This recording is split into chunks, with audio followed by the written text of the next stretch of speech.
Welcome everyone to the regular Reading Planning Commission meeting for Tuesday, July 23rd, 2024. I am Wayne Beeler. I'm the chairman.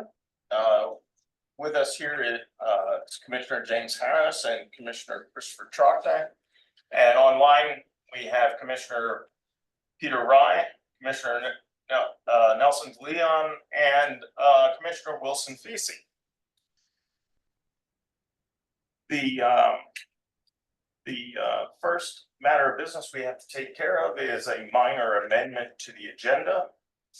Under item number 14, we will be adding a 14E for 101 North Front Street. Do I hear a motion? Do I hear a motion to amend the agenda? Make a motion. James? Okay, second. Peter? Peter? Okay. Question on the motion? All those in favor, please say aye. Aye. Aye. Aye. Okay. Opposed? Okay, very good. We now have an agenda.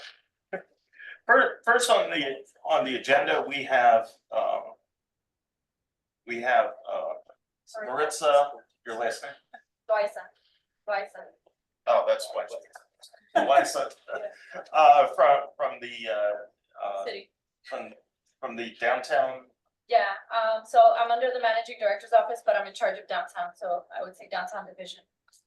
Very good. And Maritza is going to join us and talk a little bit about the downtown strategic plus plan. Yes. Just to say something, as Marissa does her presentation, she may present some of the actual situation that is downtown that may be a little bit fiscal, so please don't feel, she's going to basically share with us some of the work she does, and she has a presentation to share with us. Bear with me as I'm trying to share my screen. I haven't been on to my phone. And as we're doing this, we're building this up until next month, when we can make an official presentation to the council. There'll be hearings before council after that, but we want to make sure that we have everything in order on our end.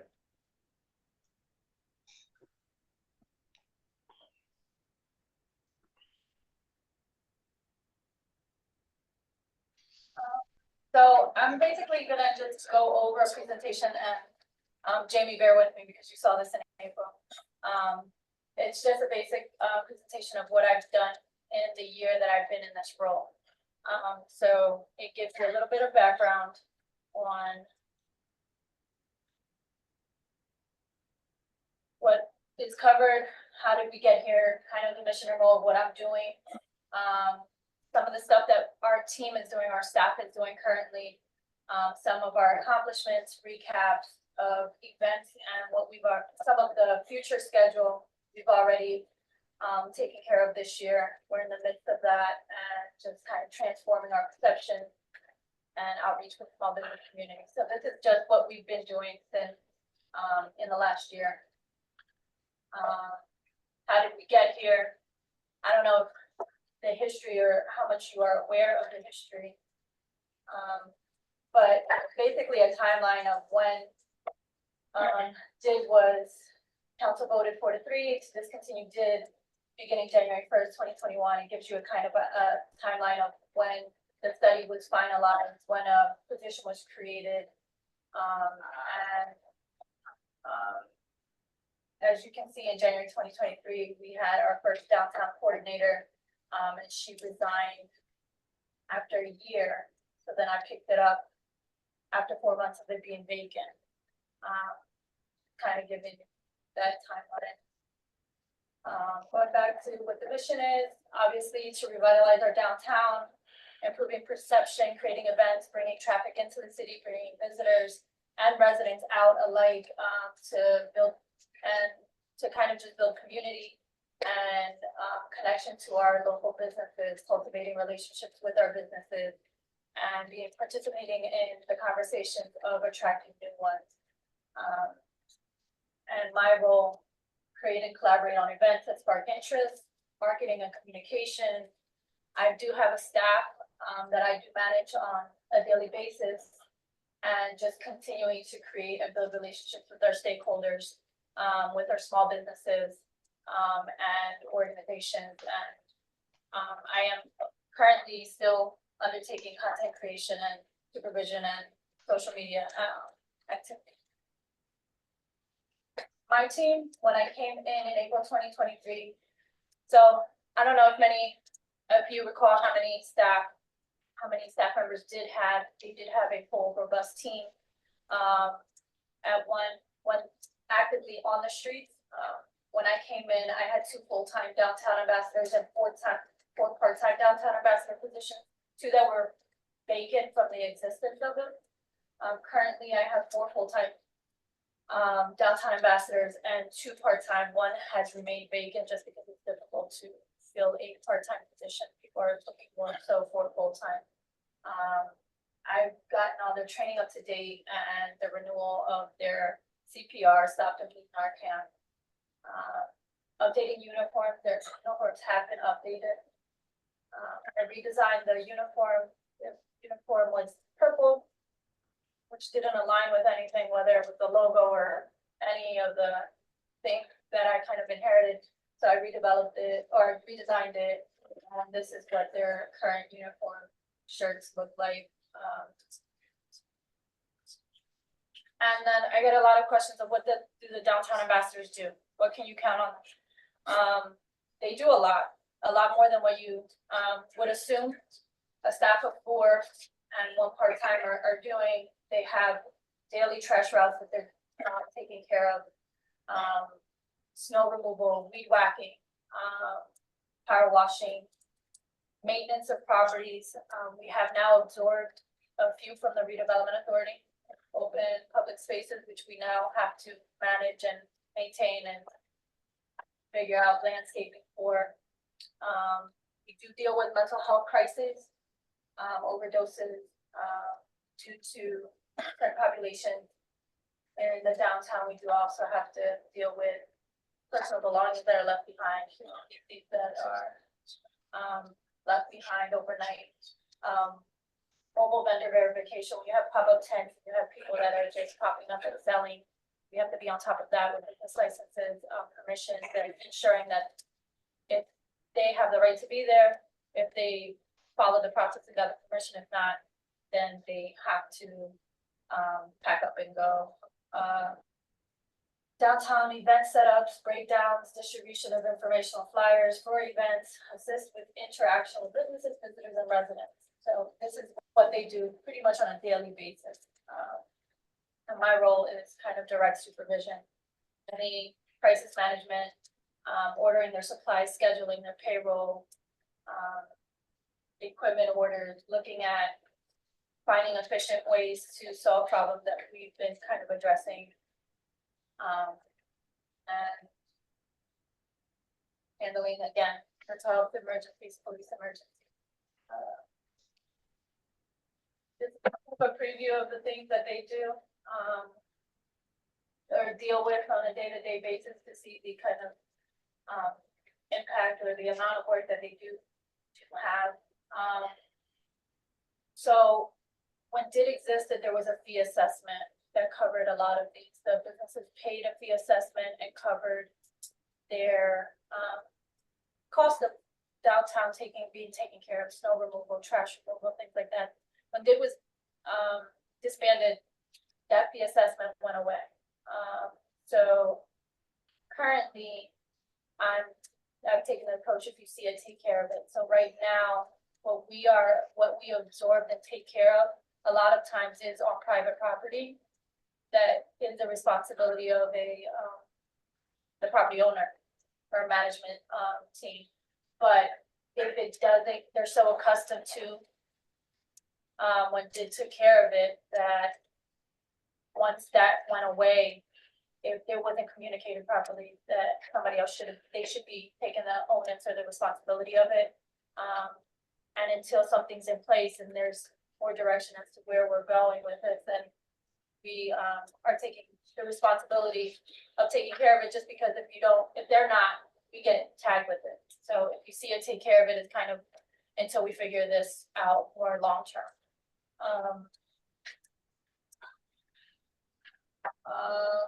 Accomplishments, we worked with a landscaper for 2023, we had 28 planners, 6 and 10, second and 10 entry point. And originally, when I did this presentation, we were looking at a joint effort to tackle the 6 and 10 courtyard planters, which were massive and many, but since then, the RA had signed those properties over to the city, so the joint effort became now, I figured out. So in the meantime, we've, my staff worked alongside Public Works and our summer youth employment program and have built them with mulch.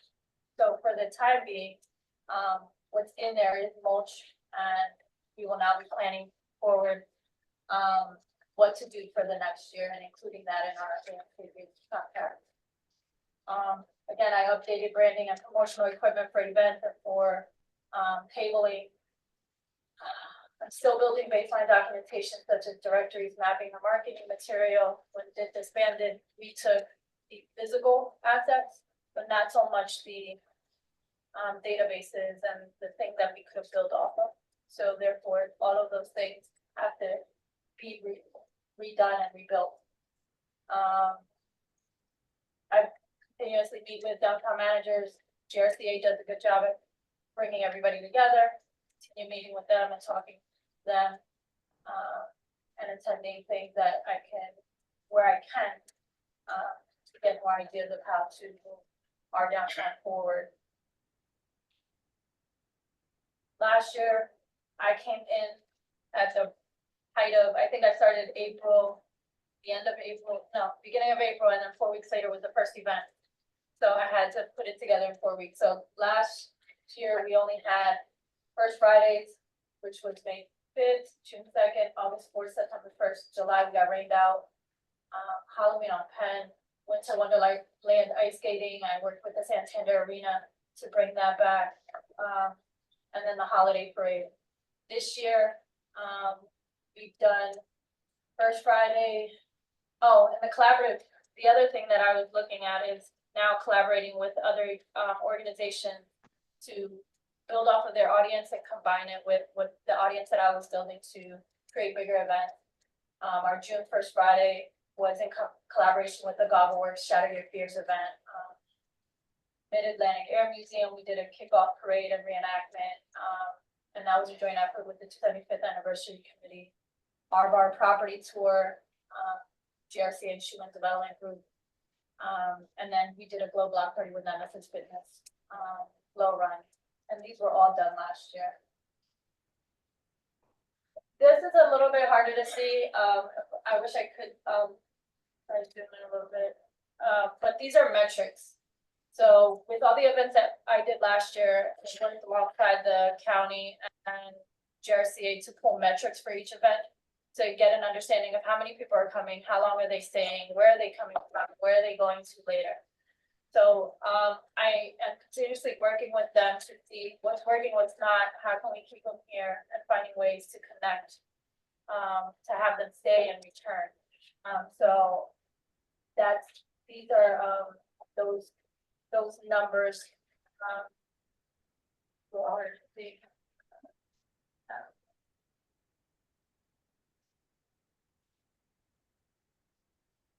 So as you can see with the First Friday, it'll showcase kind of the red one is from May, our blue one is from August, and the teal one is from September 1st. So that just gives you a kind of idea of which one was obviously the most popular one. And the time breakdown of their visit. So you'll see at the height of it, it was in the afternoon. And they're staying for about two hours, and then it kind of fluctuates and kind of comes off the end. It'll tell you where they're coming from. The system that they're able to utilize will tell you kind of what route they came. So for marketing purposes, that works. how long they're staying, where they're going after, age, demographic, education. So it's, these things are letting people know or letting the system know where you're going and how long you're staying. So I'm gonna continue to utilize that, program to continue planning ahead and looking at what's been successful and what I should continue to focus on. This was this year's schedule so far. I want to say the cleanup was a success. We did a community cleanup and had over 100 people come out and help paint curbs, plant flowers, and clean up areas around getting ready to go into event season. It was a spring cleanup in collaboration with Mayor Moran and State Rep Manny Guzman. Taco Fest in the rain, people came out and you had people dancing in the rain. That was in collaboration with also Nemesis Fitness, Cinco de Mayo Run. They had due to the rain, they had about only 700 to 800 people come out and they ran. But we had people, all the vendors left happy. It was kind of eye-opening just to see that if you make an event that people want to attend, they will show up in any kind of weather. But so that already happened. That was a success. The Our Vacant Property Tour occurred as well. I sponsored with lunch and connected them to our restaurants in downtown, which we're very happy about. First Fridays, we've done June 7th. July, we skipped because it was the holiday. August 2nd is coming up in 2 weeks. And then September, that's supposed to be 6th. Mid-Atlantic Air Museum was a success. Evening Market collaboration with Goggleworks, that didn't start in July, it's gonna start in August. So I'm still working with them on that. Color Fest was a success. That was about a week and a half ago. We had in the heat, we had over 1,000 people run the race as well as come down and do a collaborative mural and block party with vendors.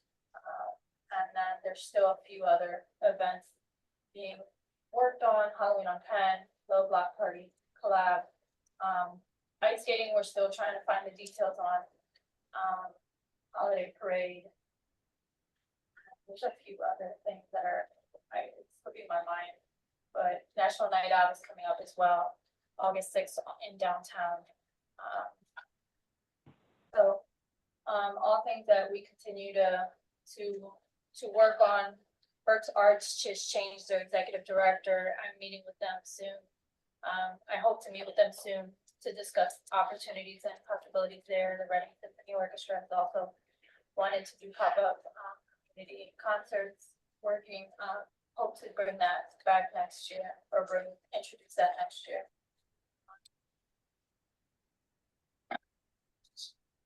Transforming the perception in New Downtown Reading. What do I want to continue to do? Build relationships, obviously, with our area. Last year, I was able to get Graco to come out and work with them to do 2 captures in our downtown. Continue to build up that relationship so that they return and continue to use residents in their captures, as well as doing captures and utilizing the backdrop of downtown in their worldwide campaigns. Continually working with media influencers and engaging the media. I'm working specifically with local videographers from the city that know the city, that grew up here, to kind of highlight and showcase and do different movies that have that coming up. But some progress in that area. Increasing public art, working with Aubrey and Mike Miller to increase mural and art in our downtown. That's always a plus when you are able to find ways to incorporate public art. It draws people. Content creation, social media that show growth. Those are all things that continuously grow, and I'm working on.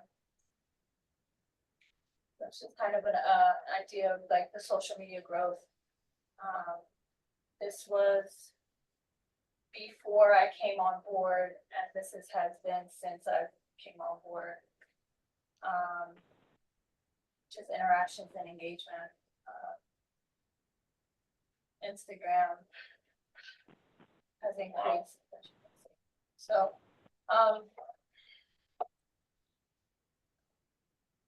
these are all videos and have it kind of at the council meeting too. There are videos and content that was created for Women's Month, highlighting women small business owners in Western Reading, Small Business Week, Small Business Saturday, that it was just videos to showcase the work that was being done. But it doesn't allow me to showcase it if it didn't allow me to do it in council. I wasn't prepared to figure that out for this, but this is kind of like some of the pictures, some of the stills from the events. With the Glow Run, this was Cinco de Mayo, First Friday. They were also at Taco Fest. Holiday Parade, Halloween on Penn. We had pickleball at First Friday a few times. And again, it's just showing the engagement. This is the collaboration with the Glow Run, the amount of people that came out to run, that typically come out to those events. So just showcasing that there's things and activities that are going on downtown. Small businesses, finding ways to connect our small businesses to our larger partners. Finding ways to connect them to whether it's the Santander Arena audience that they already have coming in. How can we get them to stay or come earlier, or patron our smaller businesses, and just kind of finding those connections and where we can highlight them, include them in the events as much as possible. I do serve as a liaison for the small businesses as well, so if they have questions on signage, if they have questions on hard, I know I visit Emily every so often with questions on zoning and things like that. I try to make it as easy as possible for them, that if they have a doubt, a question, they can come to me. I may not know the answer, but I will find it for you and kind of help you walk through the process. The newly formed restaurant group, I don't know, I've met with them, but I don't know that they're continuously meeting anymore. But then also new to downtown Reading in the last year, was saying that business isn't happening. There's about 20 businesses there that opened in the last year. So there's businesses opening and they're choosing downtown as where their home of where they're gonna open their business. Kind of like highlights, ribbon cutting. There has been a few more since then. Videos I can't get. So some strategic vision for the future, short term. There's a parking plan revitalization for the 4 and 500 block that's underway. The concept has been agreed upon, but I think we're currently, the city is currently, they're trying to work with the RPA to find an engineer for the project, and that's gonna transform the 4 and 500 blocks as far as parking, sidewalks, landscaping. Increase of public art in downtown, again, finding where public art can be added, finding local artists that would be interested in doing public art, and working with Mike Miller, since he is kind of the professional at office murals and art, public art, local. Continue building databases for businesses and just kind of the mapping and things like that, so that I can get those things off the ground and into the hands of visitors and residents alike, as well as businesses.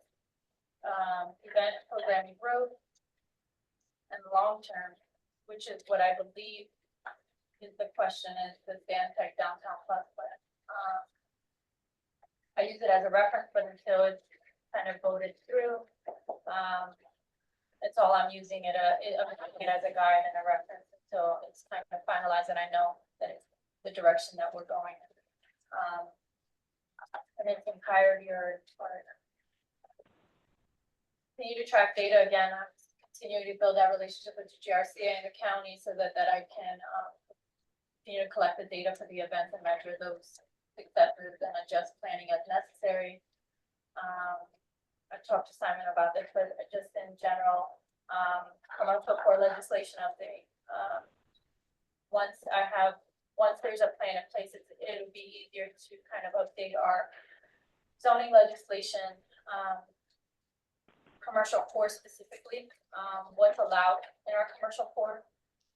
It's still outdated and not restrictive of what we have in our downtown. And I don't mean to say restrictive as a negative, it's just more in tune with a plan, for redevelopment and progress. Process and procedures internally, there needs to be updating on that. And obviously a creation of a fee structure, but again, a plan is needed for those things to kind of move forward so that we know what direction and what changes and what comes first and how to address this. Marissa, as you know, planning staff is taking it upon themselves to resurrect, or has taken it upon themselves to resurrect the downtown strategic plus plan, to bring it to a point where it can be adopted. We plan on doing an executive summary and slideshow for council to be considered, but we thought that it would also be best if the planning commission puts its support behind it. And we're targeting right now, our next meeting is going to be on August 27th for hopefully we can get a positive recommendation from planning commission to city council, and then city council could consider it at that point. But is there anything that you would like to offer in terms of what we should be looking at as the highlights or things that we may want to avoid or may be problematic? I think it's just being thoughtful in the process. As I said, right now our staffing is me and 4 full-timers and a part-timer. So how that rolls out, how we expand boundaries, because I know that there's an expansion of what currently is considered downtown to something greater. Just being thoughtful in the process that it rolls out, I think is important. Like I said, in the process of procedure, zoning, legislation creation, this is all contingent upon like a plan and even the support for some of our stakeholders and just funding it needs a plan. So there's, outside of me asking that it's done in a way that it's not kind of just, we're opening boundaries, we're doing this and we're gonna all at once, making sure that it's a thoughtful process in the way it rolls out. I have a question.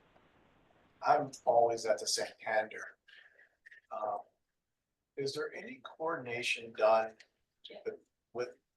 Can you speak up, because that mic isn't picking up, so Okay, I need you to speak how up. about this? I'm always at Santander, Uh-huh. okay, for different events, and I work down there part-time. There, at times, are between 3,000 to 8,000 people showing up for the events. We all know because of the parking.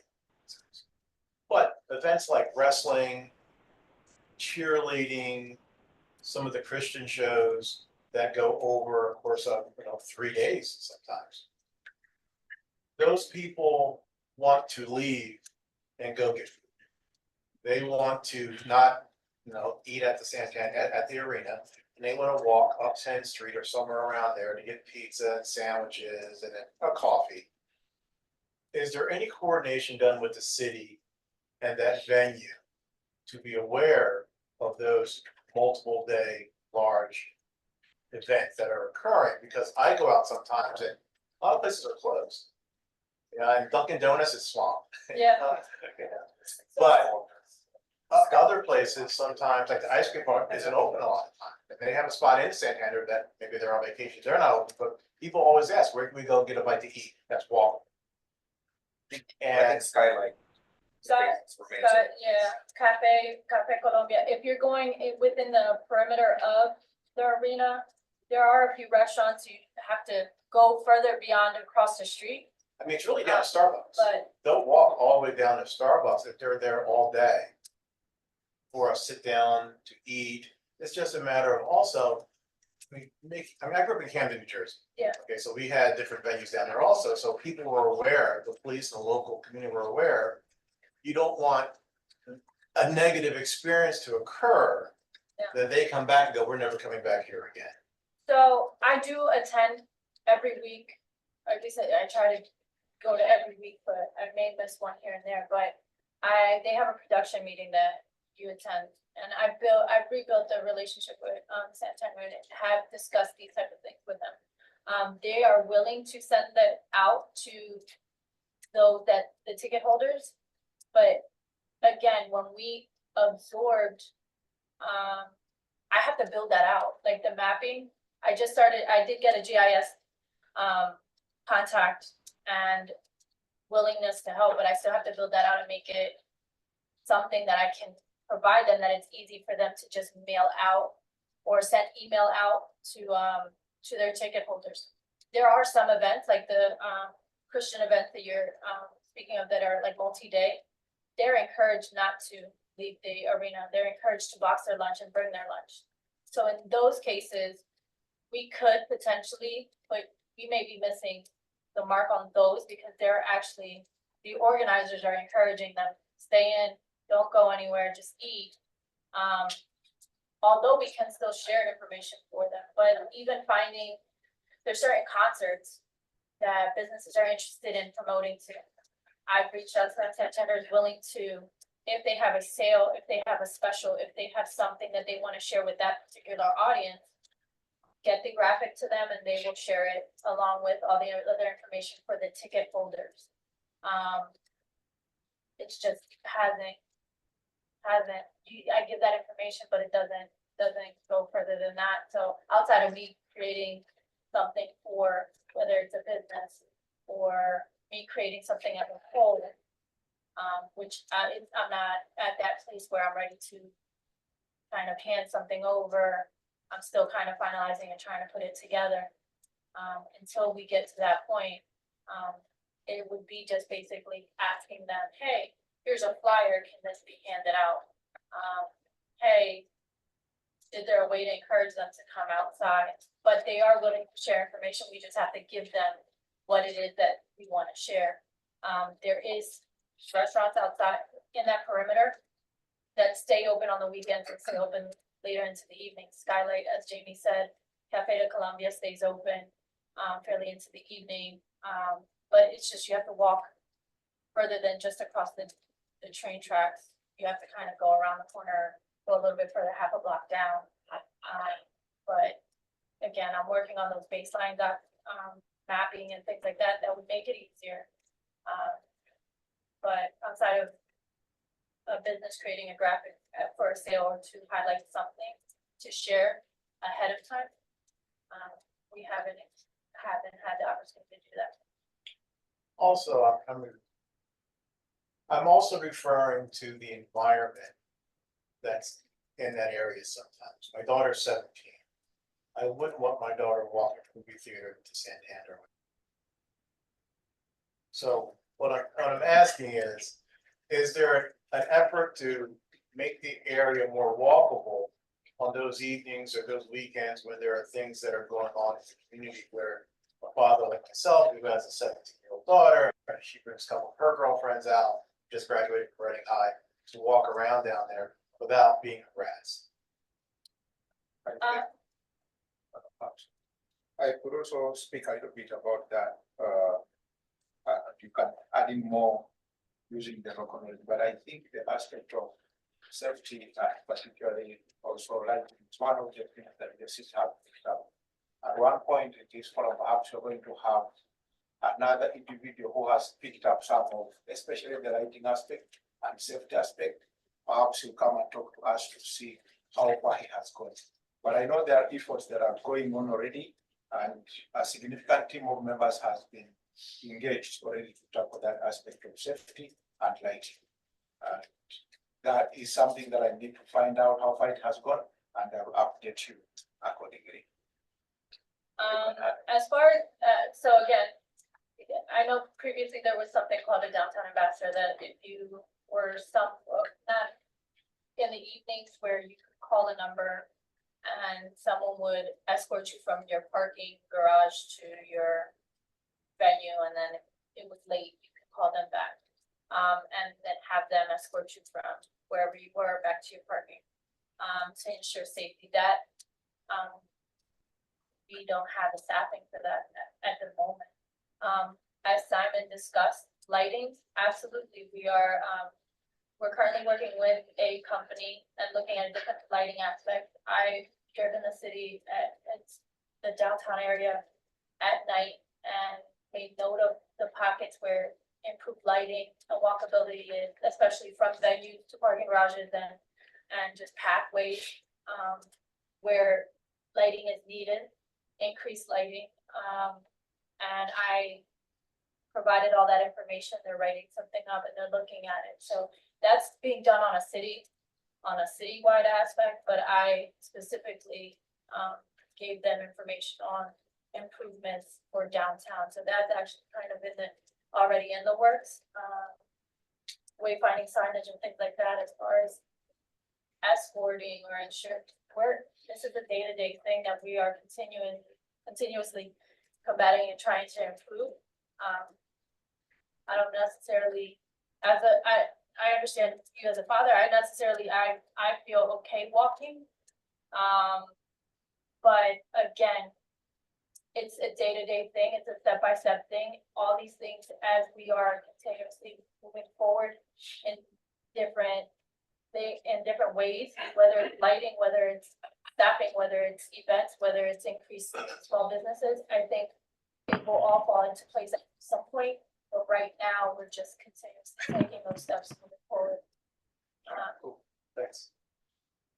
So I think the highlights are Dunkin', Skylight, Cafe Center. Colombia, right, they're open, and the lighting. Saucony's open, Skylight, Cafe, Dunkin', So there are some within Doubletree. the In same that vicinity, vicinity. because if you think of Dunkin' being, it's It's right like- across the street. Diagonal, yeah. Skylight is only a few 100 feet from there.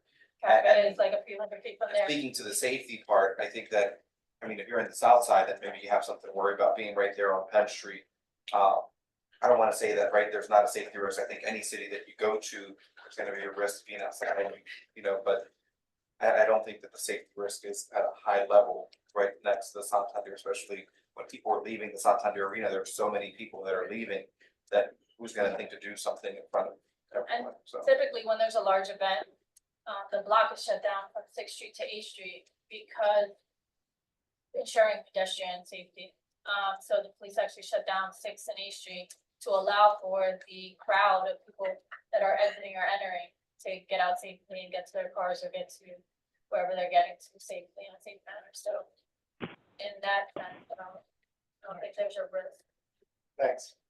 One thing I had brought up when we had, from Rafael Batista and from the RPA, is maybe RPA and BARDA need to have some sort of collaboration where they provide just like a little circulator shuttle where, you know, maybe during big events, they just have this shuttle that will go from the arena to utilize the parking garage down by the IMAX. And things like that to kind of increase that perception of safety, because, you know, we have the numbers of, and like Jamie said, it's not necessarily any more dangerous than any other place, but it's the perception because it is dark. You know, some areas could probably use a little bit more landscaping or what have you. So that was another idea I had pitched to Mr. Batista, and so where that goes, we'll see. I think it's a good idea. I still appreciate the person that's leaving the Santander Arena and deciding to stop at a restaurant to grab something to eat because, oh, hey, this place is open. Do you want to grab a coffee? Do you want to grab a quick meal? And I feel like if you pick them up at the door and you drop them off at a garage, you're missing the opportunity to support our local economy by that. That was more for like when the concerts end at like 10 or 11. Oh. Yeah. Yeah, to expand use of other garages, but there's so many garages around the Santander Arena. Kind of like you have the Doubletree, you have the Port and Reed, you have south of Penn, you have the Fifth and Penn lot. There's like a lot of parking in that area that I don't know, but I'd rather, I prefer them walking and potentially stopping at one of our small businesses, but if it's if the need, if the need, then.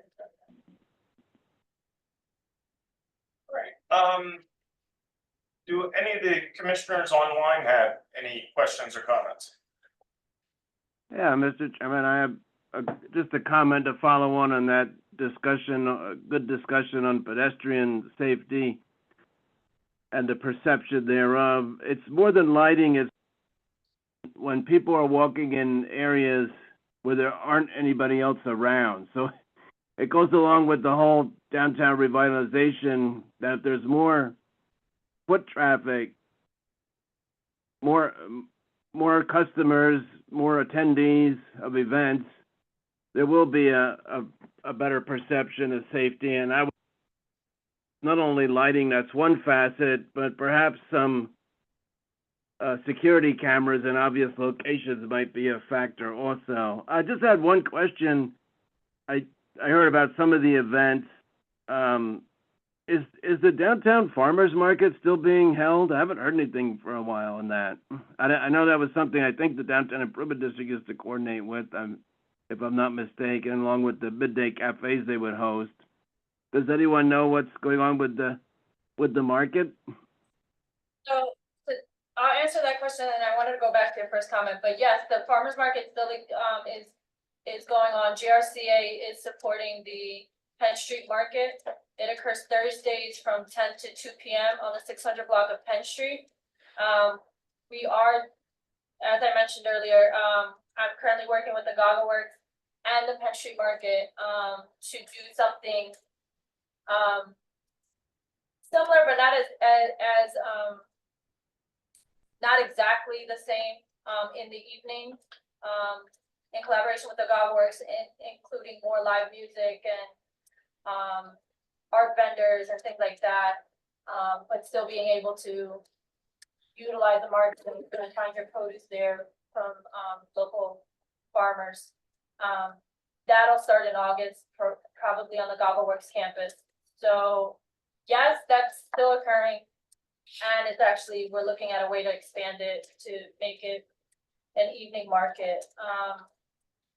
And going back to what you were saying originally about it takes part with the revitalization, and that's kind of what I said, like all the pieces, once we're able to kind of bring more businesses back, create more traffic, create lighting, these are all puzzle pieces, and once these all start falling into place, I think that activity you'll start seeing, and the foot traffic you'll start seeing, and it starts feeling a little bit more safer because other people are around. Thank you. You're welcome. Anyone else? Yeah, Wayne, yeah, I just want to say, I think I and many others were disappointed that the DID ultimately was dissolved, but I think the city's done a nice job of, picking up the role and even taking it further. So I commend you guys on what you're doing. So thank you.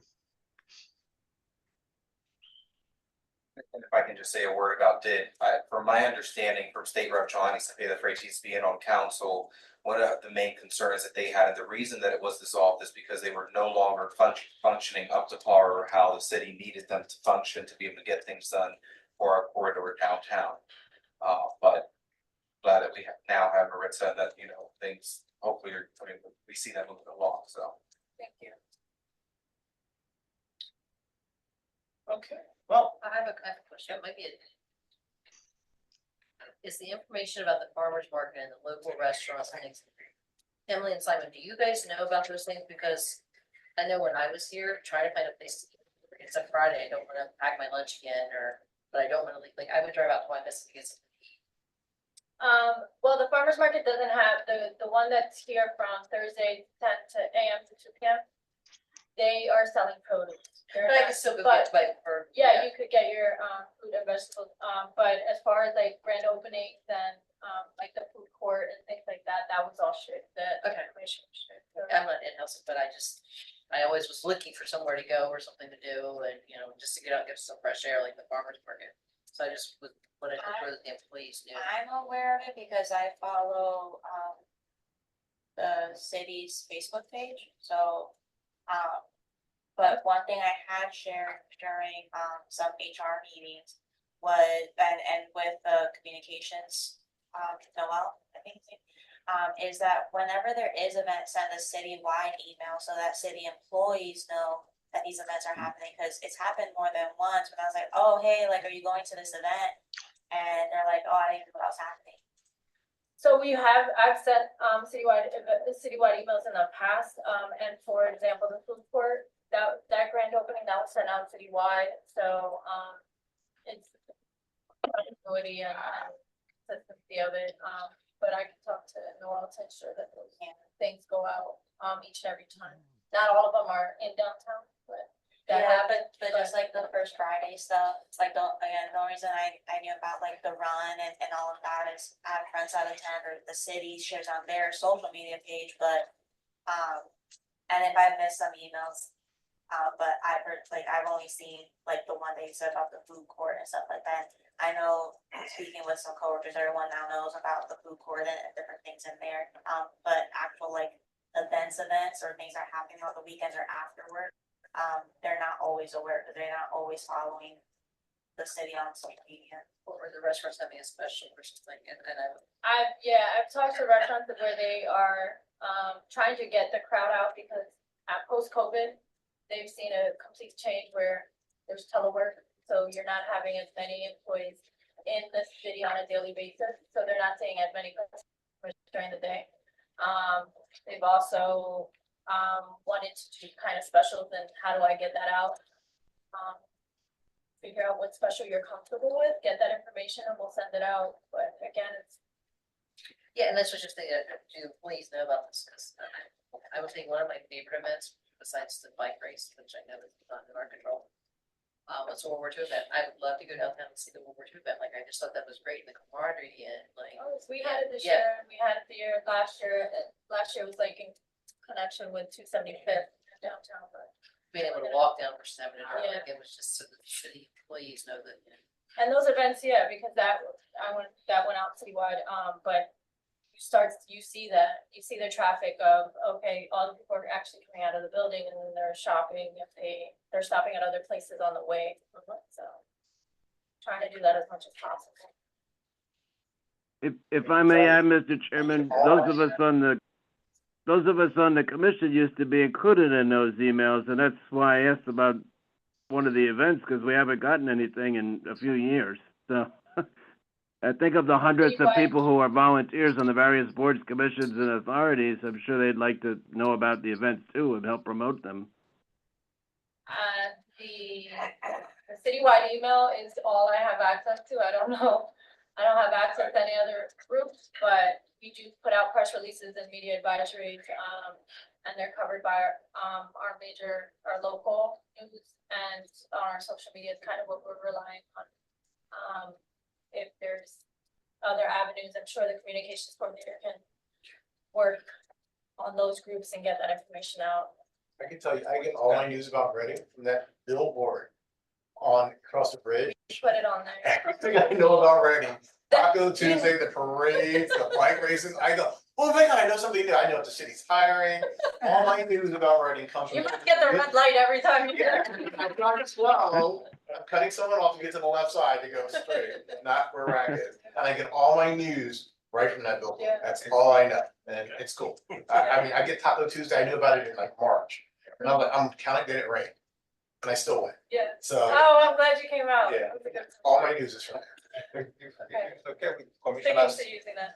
if commissioners would like to get such kind of information, we can provide your contacts to Marisa so that she can, To Noel. to know where, so that Yeah.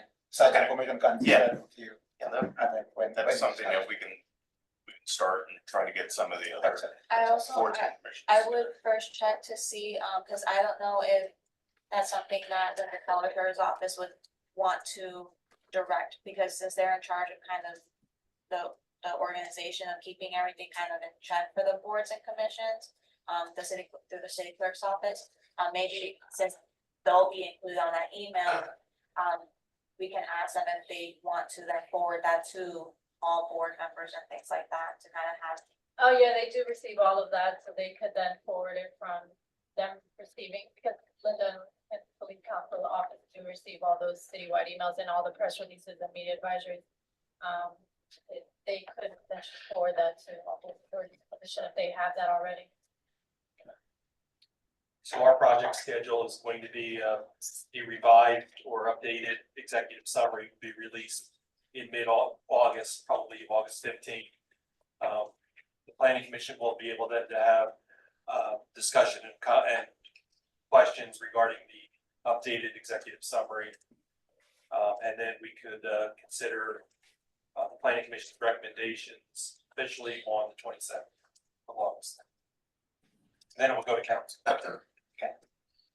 And then, hopefully that will help your department out. I hope so. It's the plan, so I'm looking forward to hearing the progress on that and then updating you again. Okay, well, thank you very much, Maritza. Thank you for Thank having you. me. Sorry for taking an hour. I feel like you guys have like hours to. Thank you so much. Well, Thank you. we'll do our best. Use myself. Well, Ermetti is not running the meeting, so. Only about half this room understands. I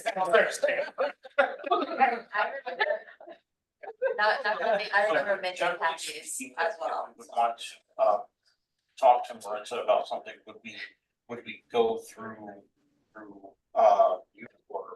Go through Simon. Oh, Simon. Yes, we have. Okay, so I'll just. Very good. All right, we will move on next to our regular agenda. First thing on our regular agenda is the banquet hall at 2040 Center Avenue, and I'll turn it over to Jerome for the update. Yes, we last reviewed this on June 17th, 2024. The applicant has been busy trying to make sure that all the comments have been addressed. The revised plan was submitted, which appears to have addressed all 14 comments that we've had on the review letter. There will be no municipal improvements with this project, nor will there be any stormwater management improvements with this project. One of the biggest things that was required was the submission of a parking agreement for off-site parking. They're required to believe have a total of 28 parking spaces, plus or minus, which they have 10 on-site. So the balance would then be required off-site. So they provide those to the planning office as part of their zoning permit application. We received a verification of all other items required for this project. Tim, the only thing that I have is, have they addressed all issues for sanitary sewage? More specifically, do they need a planning module? Yeah, I still could not find a narrative for the proposed use termination. Was there a sanitary narrative submitted? Dan, do you have a narrative? Do you hear me, Tim? Tim, do you hear me? We seem to have lost you. Hold on. Oh, do you hear me? I think can so, hear you. Ty. Do you hear me, Tim? Yeah, I can hear you now. I had talked to Deb Hoag, and she was saying that the former use was a bank. Okay, and with the banquet hall, you could come up with if they just have bathroom facilities and they're using paper plates or throwaway plates and all that kind of stuff. It would have a very minimal sewage use. But she was saying, well, what happens in the future? The city has to be able to account for maximum flows. And if they would go to dishwashing in that kind of facility, then it would increase their flows to maybe 800 gallons a day during the weekends when they use it. Or if they go to all week, there'd be a greater flow. So she was saying that we needed a module, which I sent to DEP, and I got the checklist back from them, and I'm working at getting a module together for them. But I just did a module for 522 Washington Street, and the DEP rejected it because they don't like the signatures that the city put on the plans. So where do we go with this thing? Yeah, What specifically about the signatures? yeah, I can tell you about the signatures. Yeah, if that continues, I'll call them. We haven't been through this, but one of the signatures they want is Linda Kelleher, who is our city clerk, and they want, the DEP wants the city clerk to sign off that every single component and every item that was submitted was properly checked off and is recorded. That signature signifies. And I think that's ridiculous. Linda doesn't do that. She doesn't do planning modules. We do. I don't know. Can you hear me, Emily? Yes, we can hear you. Yeah, that's my correct. It's my usually internet signed is by- unstable here, I think. I don't think. Am I Tim, you're connected? correct. Yes. Yeah, Tim, you are correct. That's usually done by the planning commission, secretary or someone who is authorized by the planning commission. Yeah, or somebody that knows what is in the module package and has intimate knowledge in order to verify that it's a certification that everything that's supposed to be submitted is being submitted. And that's usually myself or Deb or one of the engineers that's familiar with the planning module. So that's why the DEP is giving them a hard time. And if that continues, Dan, I'll talk to the DEP and set them straight with that. That should not be a Well, problem. you need to do that because they rejected it and said we got to submit the whole damn thing in with now a letter instead of an A letter on it. It has to be a B. So I guess they're looking for a whole new package of all the same stuff, but and with the signatures that they want on it. And Yeah. I didn't have a letter a letter of water on that one, but they have a water service and an account in the building. So you know the city is certainly going to, or the RAWA is certainly going to service the building. And then I didn't have the planning commission, but Michelle Franklin got that, so I can take care of those things. But they just torpedoed everything the city did because they don't like the signatures on it. So something's got to straighten that one out before we do this one. Yeah, it must be somebody new is reviewing because we've been doing this for years. We've done it on several of the ones that you've submitted, Dan, as well as a bunch of others.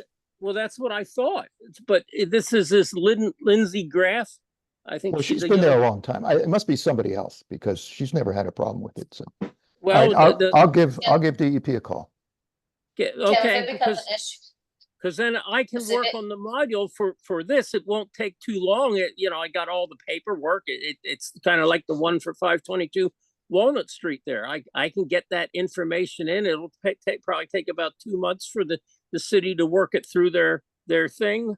What's the fee? Is it 700 or 750? 750 for the city. Okay. And that gets turned in out at Public Works there, or to the yes. Yeah, Public Works. Yeah, Public Works. The 6th Street, the North 6th Street address. Oh, okay. That's where you send it. Yeah, don't send it to me. It goes to the Public Works address. Okay. Tim, I'll confirm. I will defer to Mike Dunbar, but if it becomes an issue, ask DEP if council can pass a resolution with Linda passing on you guys. Well, and we can do that, but it's not fair to Linda because, she shouldn't be certifying something that she really has no need to certify or authorize. It's just kind of ridiculous. It's just the way it's been. Council would pass a resolution authorizing you guys to sign on Linda's behalf or something like that. Oh, okay. That would be better. Yeah, it should be me or Deb or one of the other engineers that knows what's in the module should be the one signing off and certifying the checklist. Kind of like you do for SEOs and things. See if DEP won't accept just your word, ask them if that's something that council could do. Yeah, we'll have to get that straightened out. And then you just have to submit it with every module. Yeah, this is the first I've heard of it, so it's kind of odd. Something's going on out there, so we'll figure it out. Let me know, Tim, so that way, if you want to reach out to Linda, I'll make sure to reach out to the other counselors to give them a heads up on that resolution. Yeah, I'm hoping we can take care of it easier than having to involve city council on this, but we'll let you know. Thank you. If you need So I know- anything from me, Tim, let me know. I thought I had copied you on that email of the rejection from Lindsay.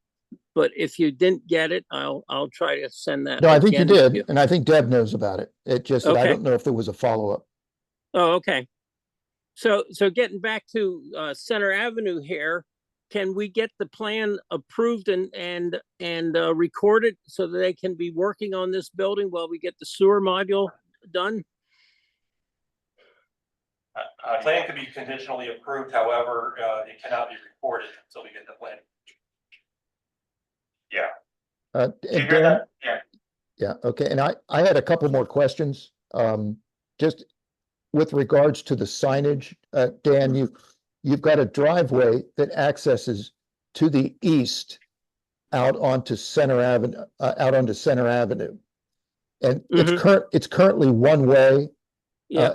And it goes, it's the through driveway past the drive up teller window, which I think you're using as a parking space there, that drive up teller windows is a Yeah. parking space, and the cars are gonna go on. Is that gonna continue to be one way? Oh, yeah. Okay, then there would, I think you should make sure that that's marked. There should be a sign there, because people that are on Center Avenue could turn in there, could actually make a right turn from Center Avenue, or a left, I guess, depending on which way they're coming in. I think it's one way south on that part of Center Avenue. Anyway, you could go in that and go the wrong way. So I think that would be Well, we can something to put a take a do look not at. enter sign on Yeah. that one. That's what I'm And saying. everything, the way the traffic always flowed when it was the bank is coming in the alley in the back Yes. and going Right. out through the drive-in through windows and then out to Center Avenue. Yeah, it would be good to have that do not enter out there. Okay. At that driveway. The other thing is, do you know, I was looking on Street View, and it appears that though there's restricted parking along the curb on Center Avenue, that same piece of Center Avenue there. All right, do you know Well, if we're those are not- still there? Well, I would imagine we're not taking advantage of any of that parking on the street, because I that's know. restricted. Well, I don't know why it's restricted. I don't know why that would be needed, as far as maybe, I think it's a 10-minute time zone. And that could be for the prior use. It could be for the bank. I don't know. The question to you Yes. and your client is, do you still need it? That could be removed if it's not needed. Oh, It okay. wouldn't count toward your 28 spaces, but you could still use it. Yeah. Well, So- then then we run into the same thing with the Phillies, that people going to the Phillies could use it too, because it's Yeah. a public street. This item is not a required improvement. You can give or take it. That's just a comment. Yeah, okay. You and the owner may want to take a look at that and see if you still Okay. need it. A lot of times these parking zones, they stay there even after the prior use doesn't need it anymore, because it just falls through the cracks and it doesn't get addressed. So here's one that maybe you could look at it and address it. If we want to remove that, what do we just make an application to Public Works? How do we do that? If you just want to remove it, send me an email, we'll remove it. If you want to change it to a different zone, a loading zone or whatever you want to do, then that would require a permit. But if Okay. it's just that you don't need it as such, and you just rather make it a normal parking area, a parking zone of open public parking, then just send me an email and we'll have it taken away. Okay, I'll have to, next time I get in town, I'll drive through it just to make sure we don't shoot ourselves in the foot for some reason. Okay, very good. That's all I have. So if So, I put a note, a sign on the plan, do not enter coming out for that area coming out, so that they're not going back through there, then I could get them to sign the plans and we'll get that into City Hall. And when the module's done, we can finish this. Yes, that's the only items that are left. We can consider this as a conditional approval. We'll hold we will not record the plans until all the issues are taken care of. But certainly the zoning permit could be issued and the cannot be issued. The zoning permit cannot be issued until the plan is recorded. So I know you said no improvements agreement, but can we make a note that no CO until those signs are installed?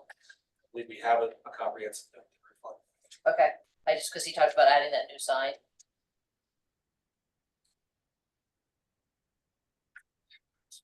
So can they Dan, get, you and I can work on that. can they get working on it and finish the interior of the building so when the module's done, they're ready to go? I'm not in favor of that.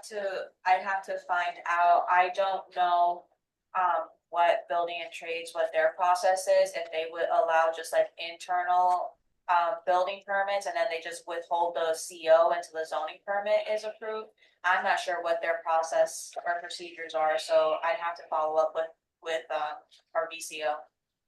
I think what is happening is we're trying to minimize the whole idea of having to release the plans and trying to have them be done at the same time. So for building and trade, to finalize on this, they want to also look at how the zoning permit as well. Yeah, but I don't know if if they're allowed to release just like, electrical permits or some construction permits, and then they just withhold the CO. I don't know what their rules are for building and trades. That I cannot speak. Yeah, so I'll follow up with Brian, our VCO, and see what their procedures are. I don't know if they need the zoning permit before any trades permits are released, or if it's just a CO. So I'll follow up with that. Yeah, I just wanna make sure that they don't get the CO until all these Ts are crossed and Is are dotted. Yeah. Yeah, they definitely won't get the CO until the zoning permit is issued, which won't get issued until the plans are recorded. Generally, at least in the past, buildings and trades would not allow work, would not issue permits until the plan was recorded, because we used to have a problem where the buildings and trades would issue permits, and then the work would be done, and then they would never follow up with the recording and all kinds of crazy stuff. So I'd also wanna make sure, Dan, that if that occurs, that it's at your own risk, that should for some reason the planning module is not approved, they've taken on these improvements knowing that they may not get to operate. Well, I don't want them to come back to the city and say, well, you gave me building permits, so I now get to operate. No, that's not the way it's gonna work. well, I'll get the module in and we'll see what they want to do. They're almost over the hurdle here, so. And, We have but a comprehensive plan. We have a comprehensive note that we provide on the plan with regards to the site improvements Okay, that are required without a municipal improvements agreement. So I'll give that to you, Dan. okay. and then we put that on the plan. Yes. So Okay, I can get a recall. all right. Any comments from the commissioners? Okay, so are we ready to do a approval with conditions, conditional approval? Or should we hold off until the module's submitted? A decision, action would need to be taken. Are we up against a timeline? Are we up against a timeline? Well, yeah, I would say probably we would need a time extension, but if we can consider this with conditions, I would appreciate it. And send it to your letter, Yes, and that in your plan, the planning module on your letter. yes. Okay. Yeah. And what is the date of that letter? It is June 17th. June 17th, yes. 17th. Write that down because that has to be part of the what's. Okay. Do I hear a motion to grant conditional approval to the land development plan for 2040 Center Avenue? Provided that the applicant fulfills all the conditions that are stated on the review letter by Hawk Valley Associates dated June 17th, 2024. So move. Second. Nelson, Second. was that Peter? Yeah. Second. Okay, thank you, Peter. All right. Question on the motion? Yeah, Mr. Chairman, are we adding in the requirement for that do not enter sign also? Yes, Yes, that will be, that has been added. Okay.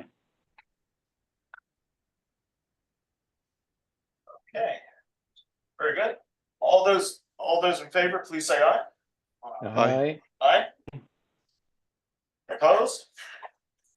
Okay, very good. Well, Are you still there, Tim? Yep, I'm here. I'll oh tr- yeah, I'll there it tr- is. I'll try to revise this module stuff and get it out to you and get a check out to Public Works there by Okay. the end of the week.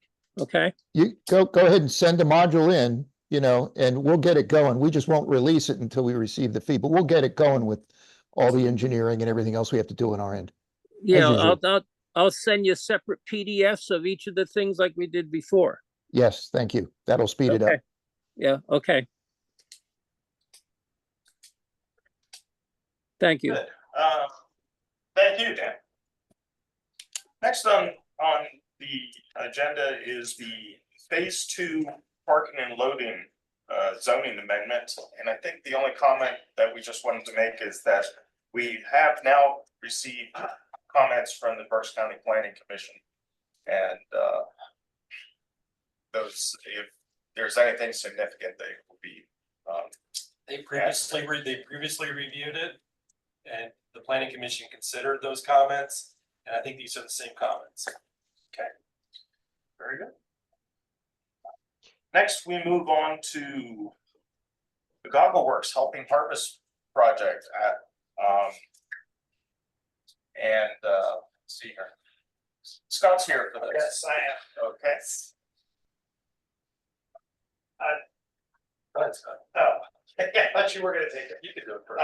Good evening, Scott Miller with Spot Stevens and McCoy. We're here regarding the Goggle Works Helping Harvest project.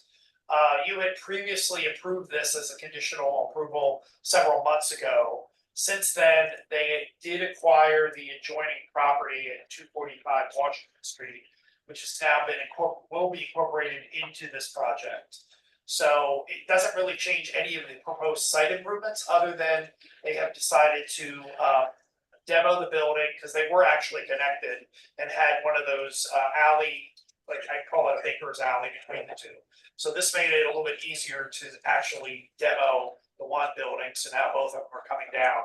And basically now we were able to provide a sidewalk also from Washington Street to the main entrance. So basically this project consisted of the construction of the proposed development of a elevator lobby area for an elevator shaft to connect the different floors for the Goggle Works building. And I don't think this is the current one. No, these are the plans from February that we got. Okay, all right.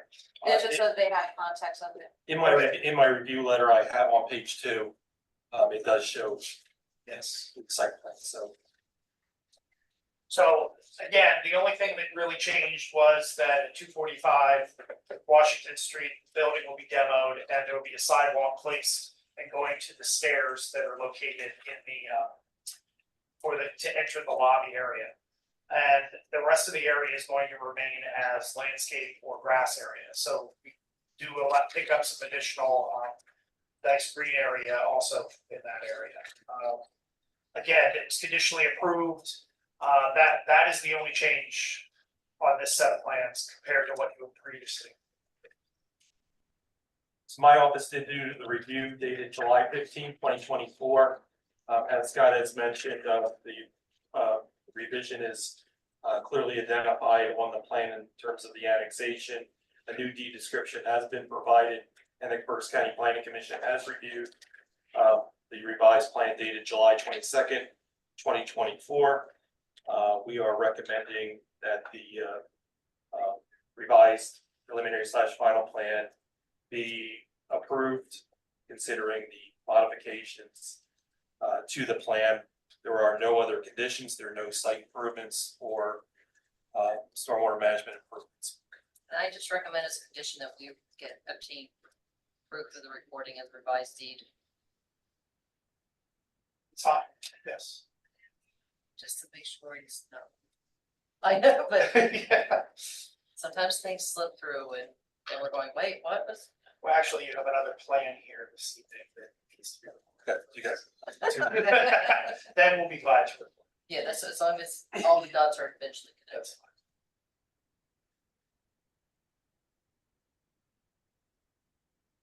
Very good. Okay. Does anyone have any questions on this plan? I do.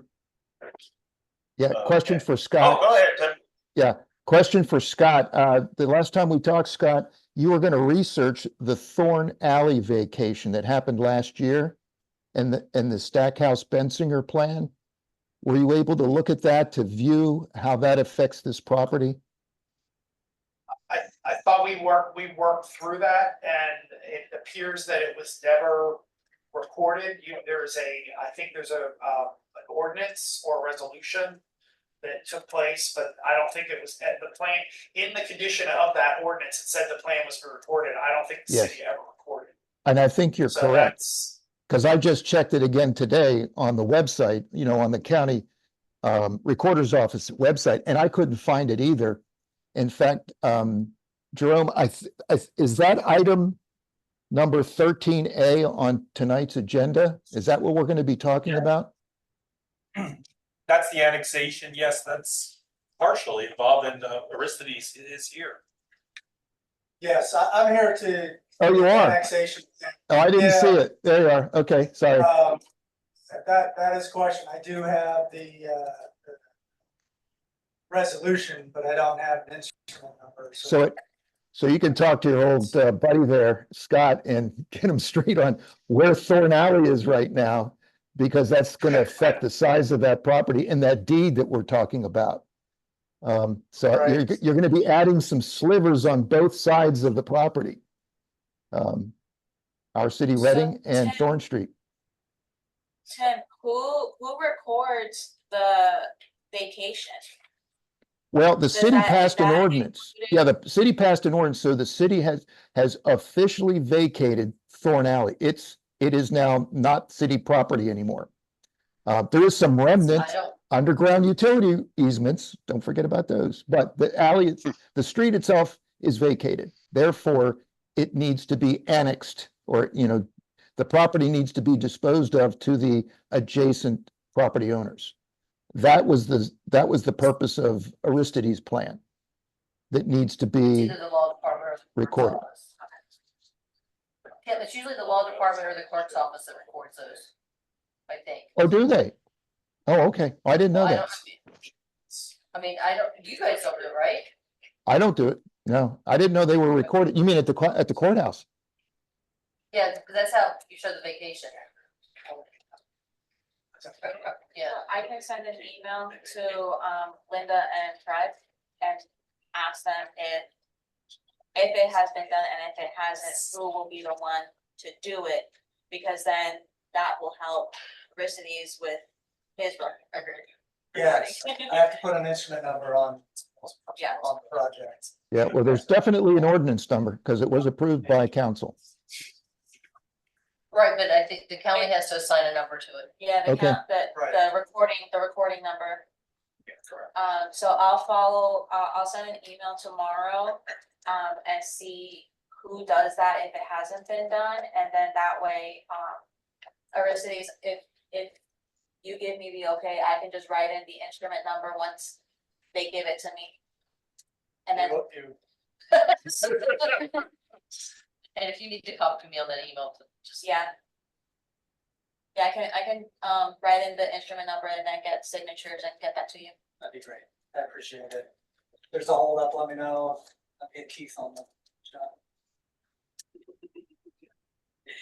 Alright, And our paralegal who handles that stuff for us is out, so if there's any question, she's on vacation. If there's any questions, I want to check in with her next week, so. Okay. Okay, all right. All right. So I guess we're ready for the, Yes.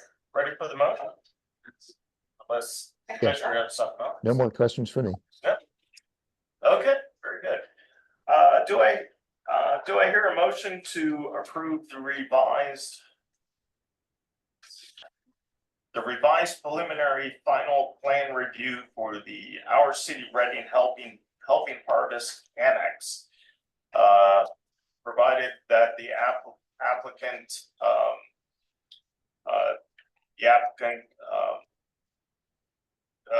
completes all of the items listed on the review letter by Hawk Valley Associates dated July 15th, 2024.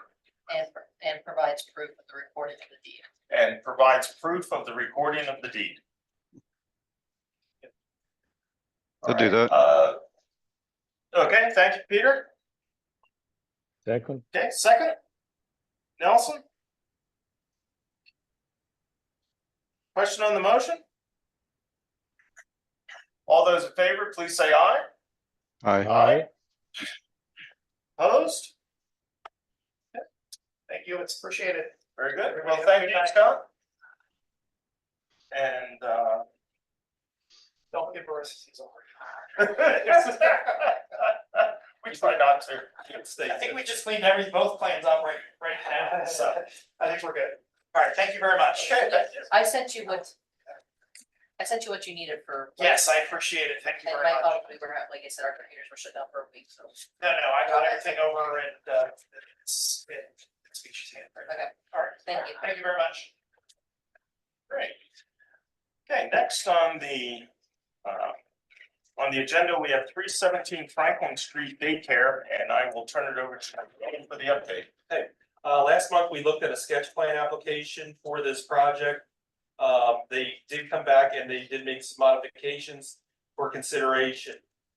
As you may recall, the initial plan included 5 parking spaces off of Carpenter Street. They also provided a loading and unloading space off of Franklin Street, which we said was a no-go. So they submitted a revised plan or just a concept plan showing a drop-off location along Carpenter Street, but they lost 4 parking spaces as a result of that. They retained 1 handicap parking space, but it appears that this is just going to facilitate only 1 loading space. So there's still going to be the potential of having double parking or parking in the street along Carpenter Street. And it still could possibly invite parking along or temporary parking along Franklin Street. So in our opinion, the option 1 or the initial option was the better option if they could use all 5 parking spaces along Carpenter Street for the daycare facility and have the remaining spaces that are required for the 4 apartments, which would be 6 spaces, to be located off premises or with an agreement. That to me makes the most sense, but I'll leave it up. They're looking for direction. From zoning perspective, they already got a distance variance to utilize the garage right there. They already have, I believe, 2 to 4 spaces. I forget what the final number. So if they want to dedicate those existing on-site parking spaces for the daycare, they would just have to supplement that with additional spaces at the RPA lot. And so then they don't necessarily need those spaces now. They will need them for when they actually do construct the apartments. And they would not have to go back to zoning hearing for it. No, because the only variance was the distance to, and they were told how many spaces they were going to need it, so. They can clear this all on their plan, and then the zoning permits can be issued accordingly. So now it's, so this is just a sketch plan. I had them come in because they're phasing it out. So, for the commission to determine whether or not they should be submitting a land development plan for that, or, you know, to have this one and another one when the apartments come in? And what would be your recommendation? Yeah, the only thing that's gonna be outstanding is then we're gonna be evaluating the sanitary sewer flows and with regards to that, but I mean, that could be done outside the scope of a land development plan. And I think that's gonna be the only thing that we are gonna be considering. I don't think there's going to be any modifications that are necessary for the off-street parking spaces. Definitely, there's gonna be no loading spaces along Franklin. But a waiver can be entertained and considered by the planning commission for land development. I'll have them submit a waiver. Yeah, I mean, I would say that's gonna be required for phase 2. You're still gonna have to go through the planning module to satisfy sanitary sewer flows. But for this aspect of it, phase 1 can continue as long as they utilize the parking as we're specifying. So so they could submit a preliminary or a land development plan for approval, noting that it's gonna be in phases and either put on the plan or in an agreement that they cannot commence construction or obtain a zoning permit for the apartments until we have a planning module. Is that what you're, so we just addressed Well, I think the whole option of a waiver of land development period, for phase 2? For phase phase 1 and 2. Oh, okay, I misunderstood you. I thought you were just saying that for phase 1. 1 and 2. Okay. Jerome, this is Tim. Yeah, Okay, go ahead. I had a question. I'm good with everything you're suggesting there. Where would the child pickup and drop off space or spaces be located then? Not They on could use the Franklin. 5 park- Okay, so, No, not on Franklin. right, They could use the 5 parking Okay. spaces along Carpenter. okay. So, okay, as long as they're, yeah, I agree. And I agree with you too, that recessed parallel parking along Carpenter did not sit well with me at all. There's multiple reasons why. Yeah, and I don't understand why they just didn't go with the original plan using the 90-degree spaces. So, yeah, I agree with what you're suggesting. Tim, do we need signage along Franklin that says no stopping or standing or parking to avoid drop off? I think they need to remove that loading sign that they have. Or do we want to It's- alternate, do we want to replace that with no stopping parking signs? You gotta get rid of that loading sign. Oh, you mean out on Franklin? Yeah, get rid of it. Yeah. Yeah, we need to get rid of that. Yeah, get rid- That's, Get rid of the loading, but do we also need to put no parking so that they don't try to park and do drop off there? Well, I think there's either parking there, no, Is there meter parking? along Franklin. Before Yeah. that, yeah, and in the downtown, I'm very, we have to coordinate that with the parking authority. That's their domain there as far as on-street parking. As long as we're protected that we're not encouraging the drop off at that location. Right, yeah. There- Oh, that's a good point, There- right. Yeah, just because it's not marked doesn't mean they won't use it for that. there is looks like there is a loading space. It's a blue. And that Blue was curb line. probably, right, that was probably, again, just like for the banquet hall, that was a prior use. So that needs to come down. It looks like there's signage for permit parking, so I don't know if that's one of those like the neighborhood permits that RPA has. That would be Might be RPA. because Yeah, Fourth, so Fourth Street around the corner has that permit parking. yeah, so that along Franklin is that permit parking as well. They're gonna have to make sure that Yes, those going to the daycare are utilizing the Cedar Street parking spots. yeah, this would have to go to the RPA. They'll have to revise that. No loading, and if there's permit, it's up to RPA to Simple plan. continue the permit. Okay, so I can follow up with the applicant and his architect about, to just utilize the first layout for the parking. And then just make up the parking at the garage for the apartments and to submit a waiver. I would like to have something recorded. Yeah, I think for phase Phase 2, we should have a plan. So a waiver for phase 1 Yeah, I think we can work with that. Or and do then you have want phase 1 for the phase 1 is the daycare? daycare. But do we want phase one to show the parking? And The then, parking's already existing, they just need to put the signage saying that it's for the daycare. And remove the, The loading. well, it does say, I'm looking at the alternative play duo. Well, and they would need to provide all of that anyways for their change of use permit with building and trades. you can note that on the zoning permit as well. Yeah, about the parking. Yeah, I think it'd be better to do a phase one plan development, but if they're just doing apartments on the second Second and third. and third. And the land development's not gonna affect the apartments.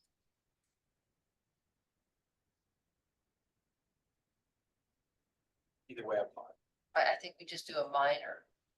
Oh, yeah, it'll be the preliminary / fine. Yeah, very minor and just, even though they're gonna construct in phases and zoning wants to construct in phases, but I don't see any land development necessary for phase two.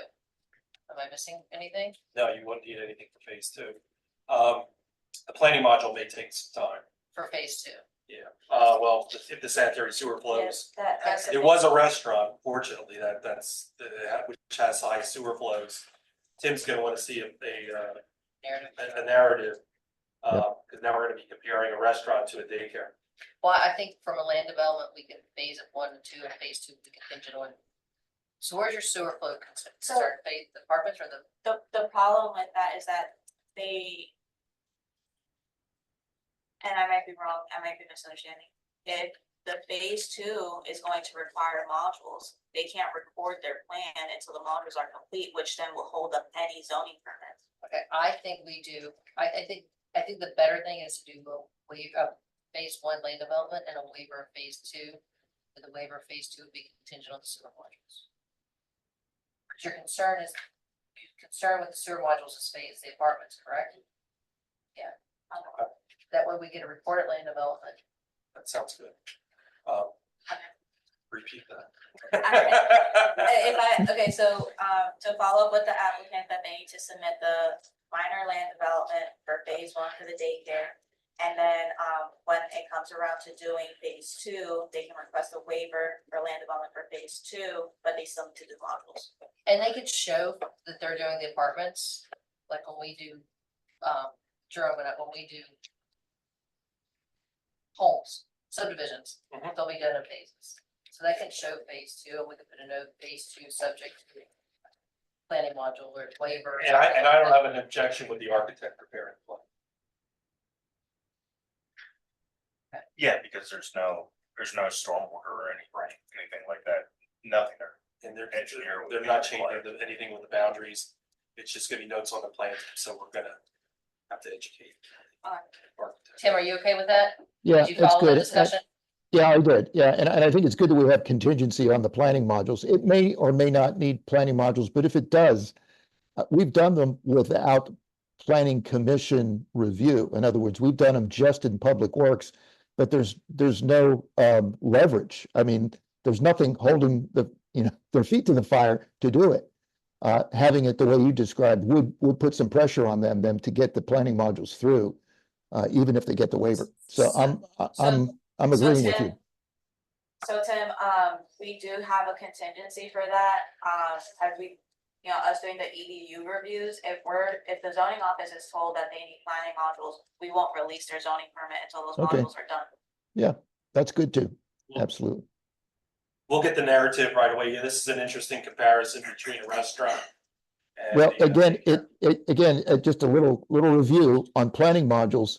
We have to go by the history of the prior sewer planning for that lot. So even though it might have been a restaurant with 3 or 4 EDUs, that doesn't mean it has reservation for that. It may only have one if it has no other prior planning module approval. It may just fall back to the one EDU being the default value for each lot. So we don't know until we look it up and see what the history is. So are you seeking direction by motion for the commission? I think so. Okay, and just on the parking or Why, Just for the direction of the phase one first and the phase one requirements. we want a minor land development plan for phase one and noting, exhibiting phase two with a note that says phase two. We could combine the two, actually, they don't even have to do a phase one or phase two, they can just, They can combine it because zoning's gonna catch the planning module. yes.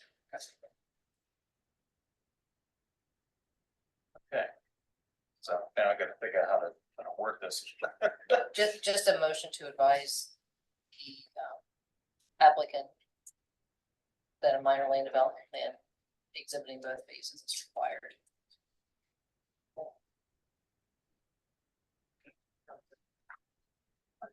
Okay, does anyone have any questions concerning this plan? This Yes, is Peter. Mr. Chairman, this as well. I would like Public Works' opinion about whether the parking there on Carpenter Street should be back-in parking only as opposed to forward parking. So what I mean by forward parking would be that the front end of the vehicle be closer to the bollard. In other words, on the west side and the back end on the east side. Because I'm concerned if it were forward parking, the drivers would be backing out on the Carpenter Street and into the flow of traffic from Franklin onto Carpenter. Yeah, that's a good question. Well, there is a state law, it's in Title 67, and it has prescribed distances from the front of the parking space, you know, the front end or where the curb would be at 90 degrees or 45 or 30. There's all different types of angles. This one hopefully will go back to 90 degrees the way it was originally proposed. There is a minimum distance between that curb and the drive lane in Carpenter Street. So yeah, I would say they should dimension that, and I don't know what that distance is off the top of my head, but state law does prescribe a minimum distance if you're going to be pulling in. I don't know what it would be if you're going to be backing in. That's a Jim Demmerling question. Yeah, go ahead, Peter. Yeah, so I'm trying to follow this with some sketchy audio. So in Jerome's letter, there's option 1 and option 2 listed. We're saying we want option 1. Is that right? Yes, okay. Yes, And that the 5 spaces there, 4 and 1 handicap, they would be reserved entirely for drop off, all of them? yes, Okay. And the drawing says that it's on-site parking for daycare staff, so the daycare staff would not park there, they would park elsewhere. Is that right? we'll have to work through that one, Peter. Say again? I can't hear you. We'll have to work through that. I'm not sure exactly how many daycare or how many children are gonna be being cared for and how many employees are gonna be. Just as a note, non-residential uses do not require parking in the CC and CR districts. Okay, The spaces are just for drop off if they would like to designate any kind of employee parking or get parking at the lot for their employees. That's to their discretion, but it's not a requirement for Yeah. zoning. okay. Yeah, my gut sense is that it's going to take a number of spaces for drop off and pick up. You know, these are young children, they have to be Thank carried you. in. Thank you. You're singing my song. I've been beating that drum for years. Okay, They yeah, want to use, yeah, people want to use pick up and, you know, like a delivery zone for moms and dads picking up their children out of their car seats. And it's just completely wrong. So Yeah. thank you. okay. Yep, so I concur with Tim. And I think we'll see how many of these spaces they actually need, but they might need all of them for pickup and drop off. Okay. And I think they testified to 35 children. Well, not Right. Testified, but they Yeah, and mentioned the bulk of those 35. get picked up and dropped off in the similar time frame. You know, and I don't know, it's been 30 years since I dropped off a child at daycare, but it's quite quite a process. The car seats are much more complicated. Yeah, but you have to park the car, you have to get out, you have to open the back door, you have to get the child out, you have to carry them into the school and then get back to your car. Yeah, the daycare where my son went to on South Fifth Street actually has 15 or 16 parking spaces. Yeah. So so the 5, I think, would be a good idea.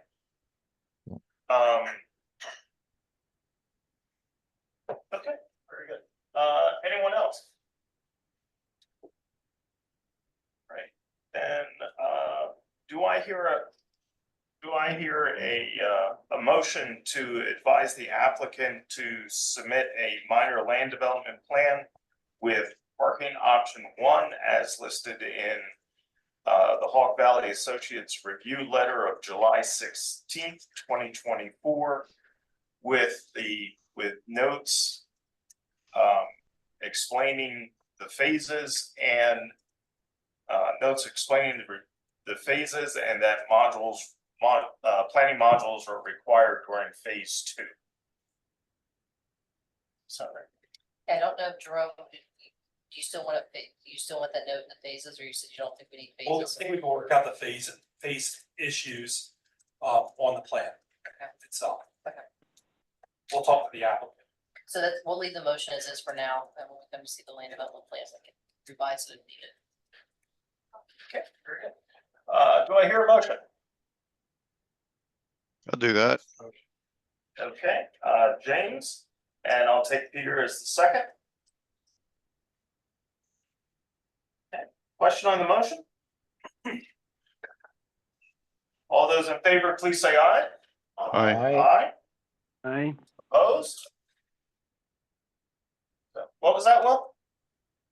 Oh, I said aye. Okay, very good. Just want to make Thank sure. you. Okay, thank you. And then, okay, so that's 6-0. Very good. Okay, one thing I do want to discuss in the future at one of our workshops is the possibility of changing that, I forget what block that is, but the only block Carpenter Street that is 2 ways is that block there. And possibly changing that to 1-way north. The rest of Carpenter Street is 1-way south. And so if we could just put that as a discussion item for a workshop, rather than hold up the meeting today, because we don't need to, do that right away. Okay, okay, next up, we have the review for the McDonald's Restaurant Land Development Plan, preliminary final plan approval, and I will turn it over to Jerome for the update. As you recall, the McDonald's representatives provided a presentation on this plan. They've also been before the one-stop meeting as for information on or gathering data for the submission of this plan. So this is a preliminary / final plan application that has been submitted. It is for the basically the demolition and replacement of the McDonald's on 9th and Spring Streets. The lot is 26,640 square feet. The address is 901 Spring Street. The new restaurant would involve 4,311 square feet, which is close to the previous one, a little bit smaller. And it would involve 2 drive-through service lanes that merge into 1. So a lot of things will remain as similar uses. We do have a detailed review, and I did have discussions with the applicant on that will comply for most of these. And in lieu of going through all of these, I can probably just identify the biggest issues. And those would be, first of all, this plan did receive zoning relief from the zoning hearing board with respects to the drive-through facilities, and I don't think they needed it, and the signage, they didn't need anything for parking, which we may come back to a little bit later. We did have discussions with the Public Works Department with regards to the buffer yards and with respects to the drive-through facilities. So I think we're okay with that.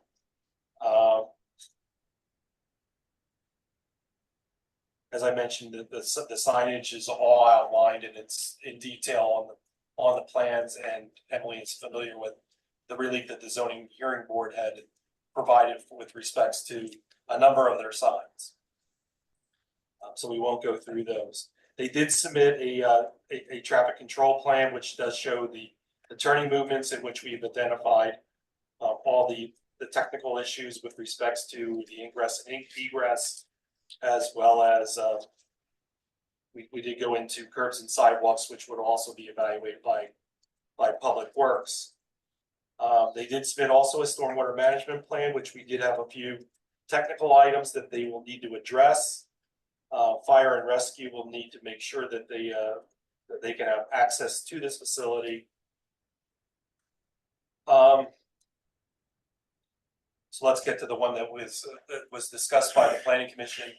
And I think it was your desire to provide a family restaurant, which would encompass a play area, playland. That was discussed at our initial discussion with the folks from McDonald's at our sketch plan phase. We provided some documentation to them, and this is going to be a community impact. So we felt that this was something that was vital to the community. Wish we would have possibly had this before they went to the zoning hearing board. The area that would be most conducive for the playland area would be the area to the north of the building, where they have 5 spaces shown on the plan for 5 spaces on the plan that are, I guess, reserved for. They're miscellaneous spaces that could be used by patrons if there is some overflow parking that's needed, employees or anybody that needs to pull forward for, once they place their order's not ready, they can pull forward into a space to then be able to wait for that food and not hold up that drive-through lane any further. So let's keep the discussion on that. That seems to be like the only location where they would be able to facilitate a playland, even though they would still have to cross traffic at the drive-through area. So there's really not a good spot, but I think we should open the dialogue up with that. I don't think McDonald's does outdoor playlands anymore. So my name is Justin Clee. I'm with Bowler Engineering. We put together the land development plan. I'm also joined by Jerry Glansman, who's an area construction manager for McDonald's. He's currently on via telephone here, as well as Christian Rawdon, who's a member of the owner operator team for the current restaurant and will maintain that ownership into the new proposed plan here. So how it relates to McDonald's and their current operation, I'll let Jerry speak to that. From a health and safety perspective, that area of the plan, there is significant grade change. So the access to that, it is fairly remote on the lot. There is about 2 to 3 feet of elevation difference in a very short area going from North 9th Street up to those parking spaces. So access to that would be very difficult to achieve, and you would require somebody to then cross potentially drive aisles and the drive-through lanes to get remotely close to that area. So just from my engineering perspective, I view that as more of just a safety issue to have that on the site. But anything related to the operation and how McDonald's currently operates with any playlands or anything like that, I will reserve judgment for Jerry to respond to that. Thank you, Justin, for starting off with your portion of it. And Justin is correct. Typically, there are no outdoor playlands for McDonald's anymore. And in this specific instance, there's really not that much space for us to be able to insert one, even if there was really an option for that at this point. Especially with that lane directly north of the drive-through lane on the drive-through side. That's like a bypass lane that would potentially just impede even more space and take away from what we could potentially use if an outdoor playland was possible. We would be interested to see if there's any other alternatives that maybe the board would suggest that we can go over and evaluate. But as for an outdoor playland, we just don't have the opportunity to do that.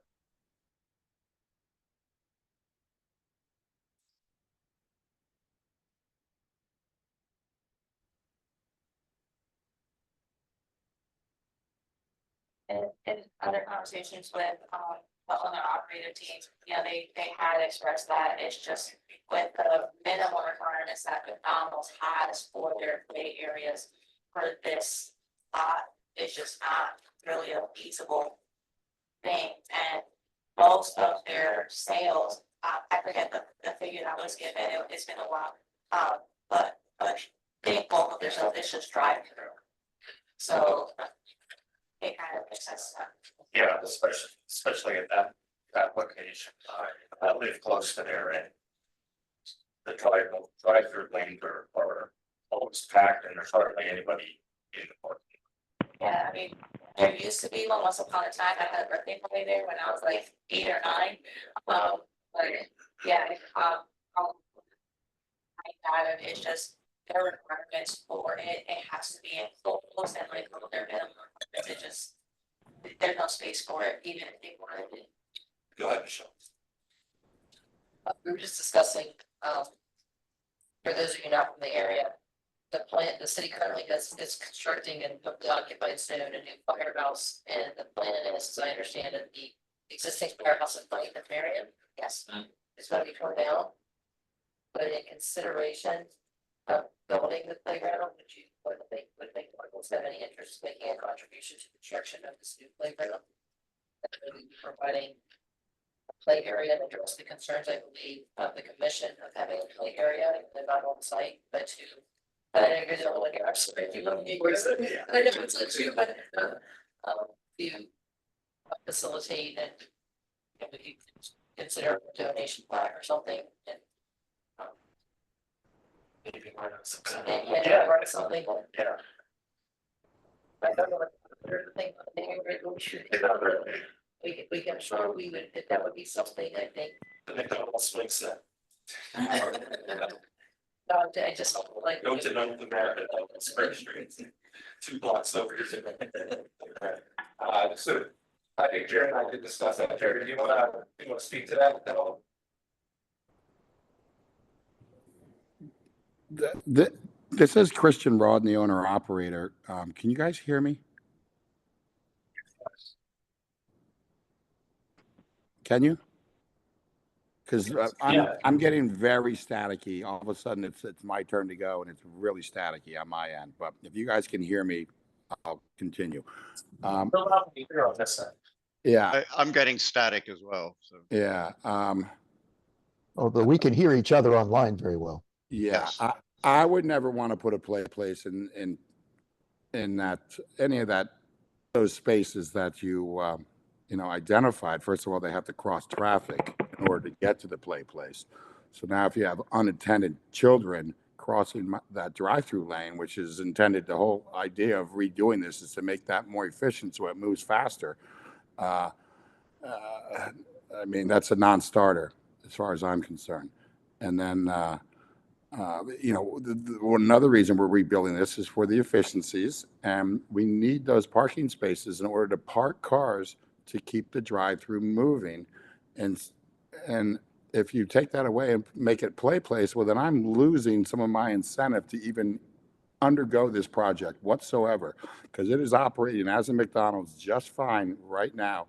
I could just continue to reinvest in its existing bricks and mortar and continue on as is. But what I'm proposing to do in order to gain these efficiencies is spend a lot more money and make this McDonald's one of the newest, nicest, crown jewels of any McDonald's in the entire country.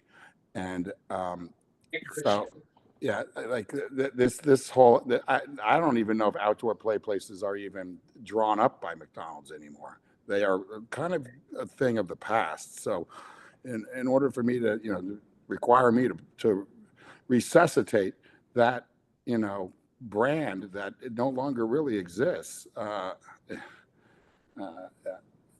it's just, it's a non-starter for me. It really is. The last part. So, hey, Christian, we had, so the last comment was in regards to actually, instead of the playpen area having some sort of contribution to a new park that's located off-site. And I was going to pitch it over to Jerry to see, what his thoughts were. I know we had discussed it briefly, this afternoon. So Jerry, I am open to that. I don't know what kind of number you had in mind, but I've always tried to be a good corporate citizen, particularly in that 9th and Spring location. And I will want to continue on with that corporate citizenship as we move forward. So I don't know if that's something we discuss offline or how we, come to that, but I am 100% open to that.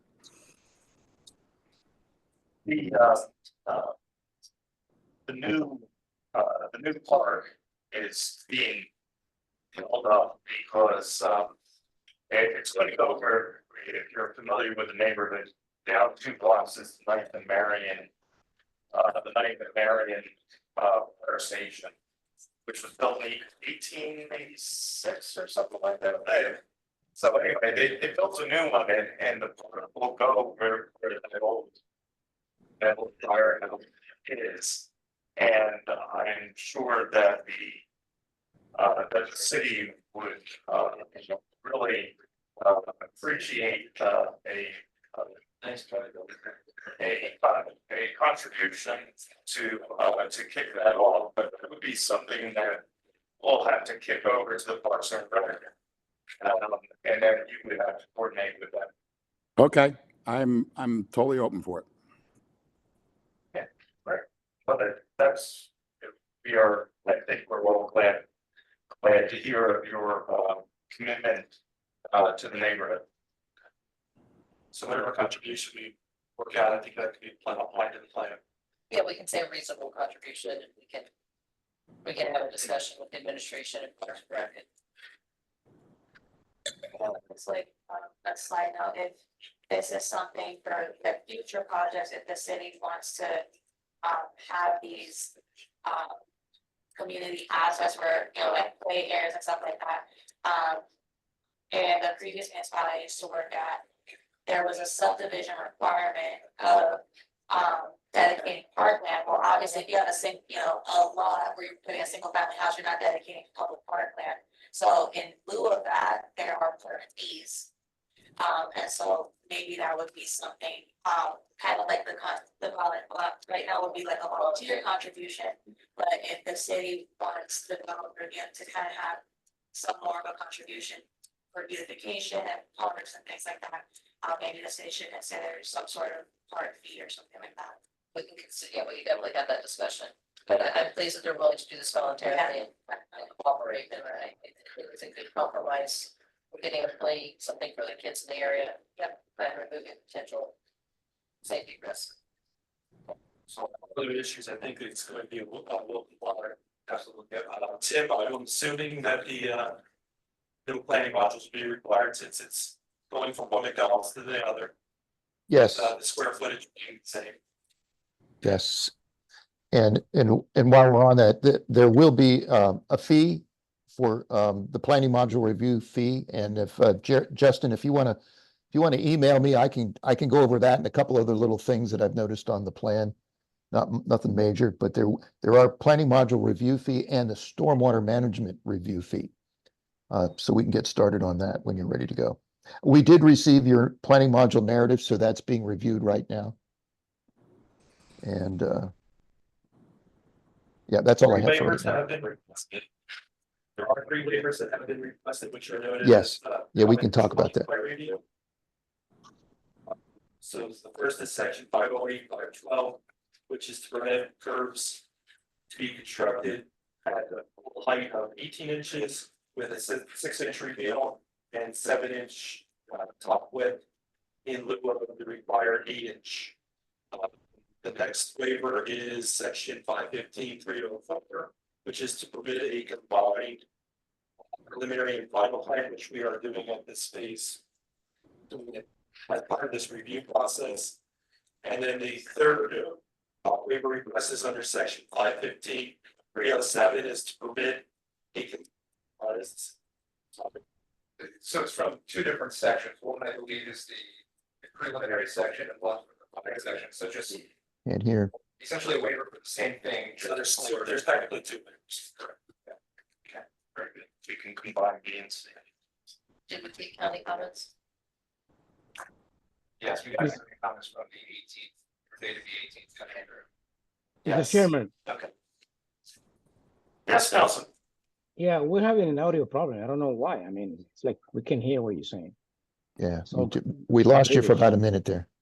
Yeah, and then it's like, sort of the other. This, It's an email. I don't know if this one right now, you got on the fritz too. Oh, if they maybe, I know they said they were putting up the check it, so maybe I hope they were. That's to the total back one. Towards back, so. So we brought up that they need. There's 3 waivers that have been requested. There's technically only 2 that need to be requested. One is dealing with curbs, and then the other was to combine the preliminary / final plan. So I think, Tim, the one that we need to discuss is the curbs. Yeah, and I think I got you on that one. Yeah, the first waiver request is fine by me. In fact, that's in agreement with PennDOT.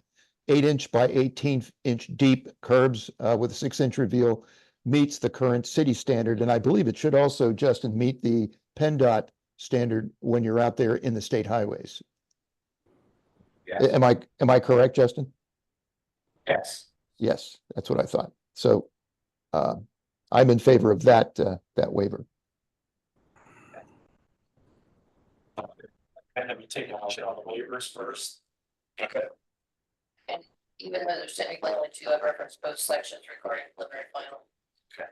So the first one is section 508-512, which is dealing with the curb reveal. Do I hear a motion to grant to the applicant a waiver of section 508-512 to permit curbs to be constructed at a height of 18 inches with a 6-inch reveal and a 7-inch top width in lieu of the required 8-inch top width? Motion. Second. Okay, James. Second. Nelson.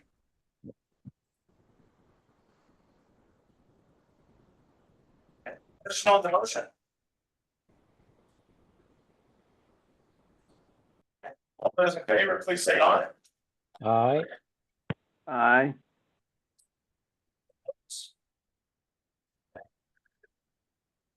The second waiver is to combine the preliminary / final plan, which is under 2 sections, 515-304, as well as 515-307. And we recommend that waiver be granted. Okay, do I hear a motion to grant to the applicant a waiver of section 515-304 and section 515-307 to permit a combined preliminary and final review process and in lieu of separate preliminary and final approvals. The move. Nelson. Second.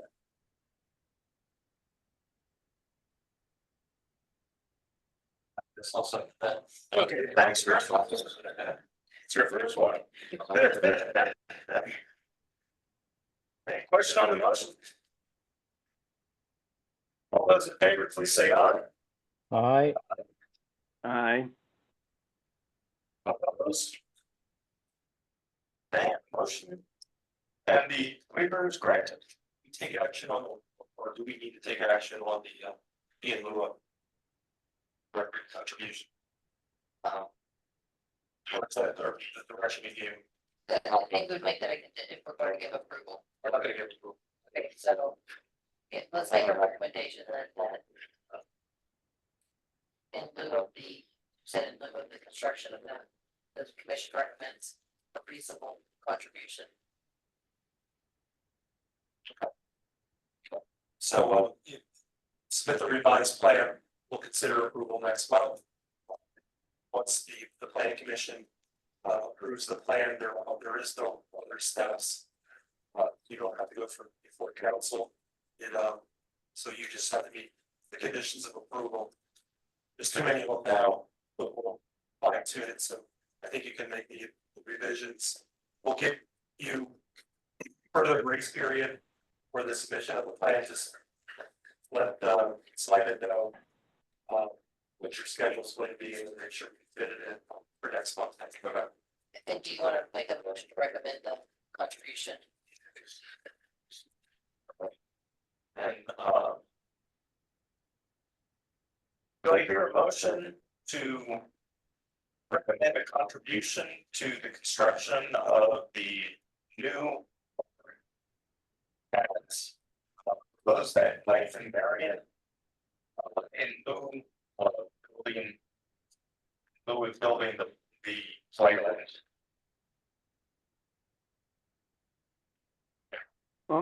So moved. Sure. Okay, second. Second. Okay, James.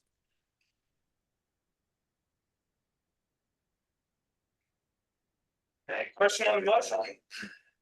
Yeah, Mr. Chairman, for discussion on the motion, I'm not sure I'm comfortable with a motion to ask for a contribution for a business. I just think it's better if it's a free gift. That's my, because we don't ask that of any other restaurateur or other business owners. We appreciate the generosity. I get the idea there was a past history of one here. I don't know. I just don't know if I feel comfortable. That's just my humble opinion on it. I think we're just circling back because there was a lot of discussion earlier about requiring the playland. So I think it's just circling back and covering the comments previously to address how we're addressing those earlier comments. And we're not asking, we're just recommending or requesting, which they've agreed to do.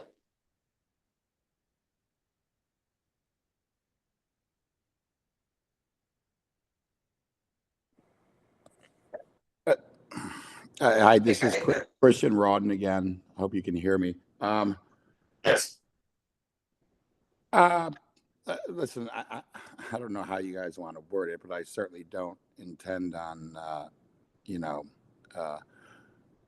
going back on my word. I pledge to you now that I will make a significant contribution to your park. I don't know what that word significant means to you or to me right now, but I don't know if that is something that we can discuss offline, but, I will make some sort of significant contribution towards the construction of this new park.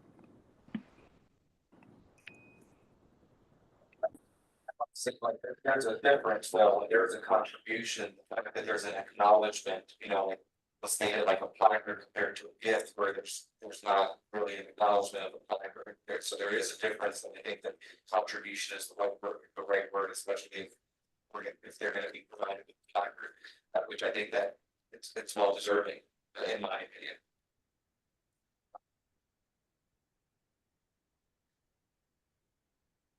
Okay. All those in favor of the motion, please say aye.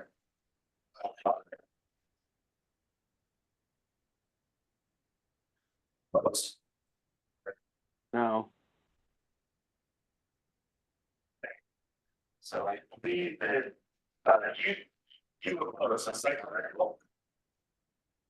Yes, I could hardly hear much of what, I'm sorry, I couldn't hear much of the discussion. I appreciate, I'm sure everybody weighed in with good points, but I couldn't hear much of it, so sorry about that. Yeah. Neither can I. It wasn't either. Thank you, no, Commissioner De Leon. Okay. Pretty good, I just need to mark that.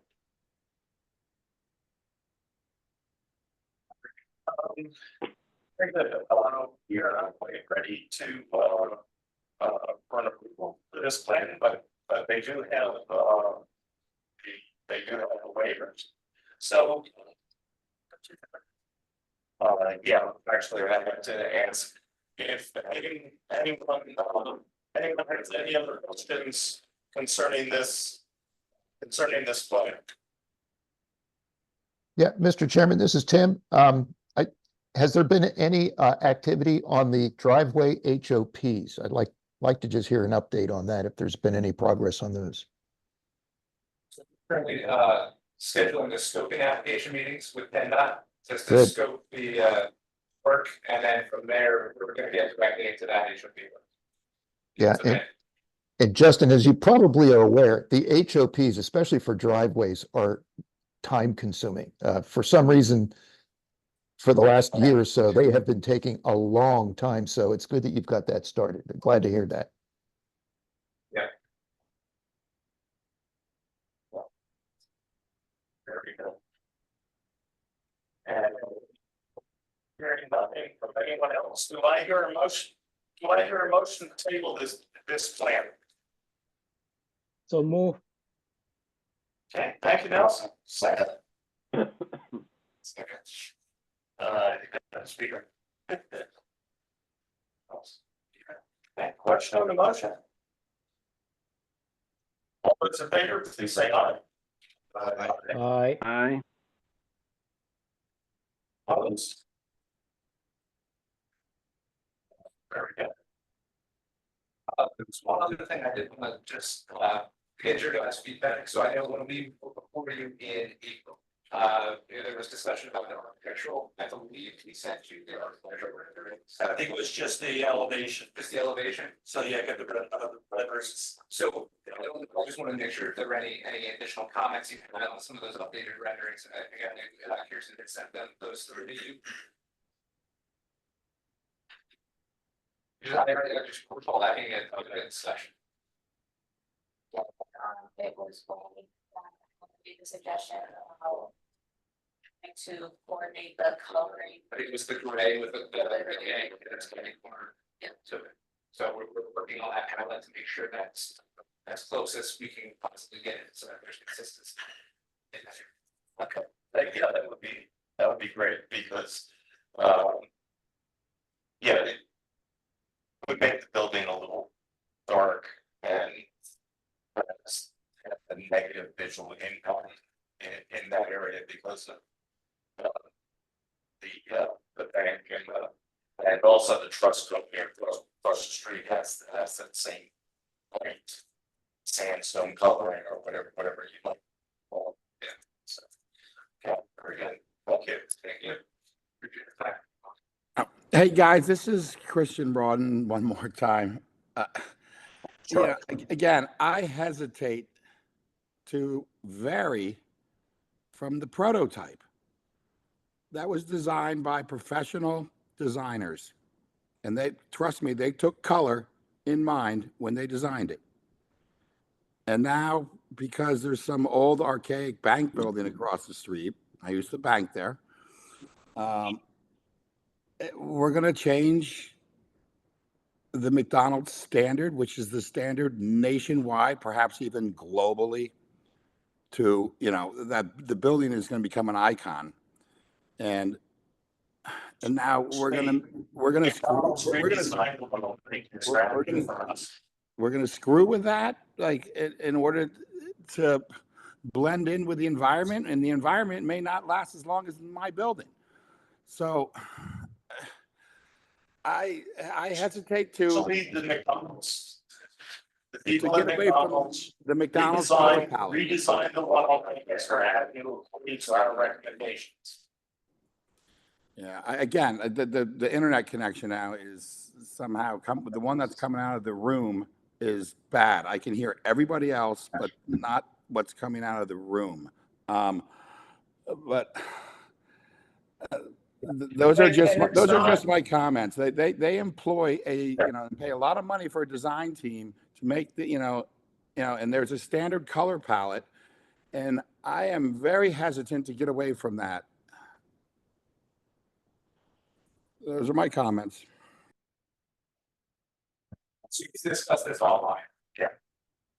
Only a suggestion, and as I mentioned, the design team did redesign the one on Lancaster Avenue, according to our suggestions. Hello? And there were actually quite a few changes on that. Yes, so I get. Yeah, okay, there's a concert going on. I'm in a meeting. Yeah, so just park over there if you want. All right, see you then. Bye. Look forward to seeing what revisions you make. Yeah. I don't know if everyone can hear me, on the Zoom. I can't really fix anything, regarding the audio. It's gonna have to be another conversation with IT. I don't know what happened with the one working back in here, or it is a connectivity issue, or what the issue is. That's from what I'm seeing, is picking up the audio here. So if you're not hearing it, I don't have an answer why it's having issues. It's coming across, garbled. It's barely intelligible.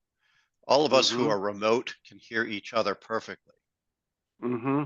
Okay, so it sounds like it's the microphone is having issues, and I can't. I think it is the network bandwidth going to City Hall that for some reason is. Yeah, maybe that too. Yeah.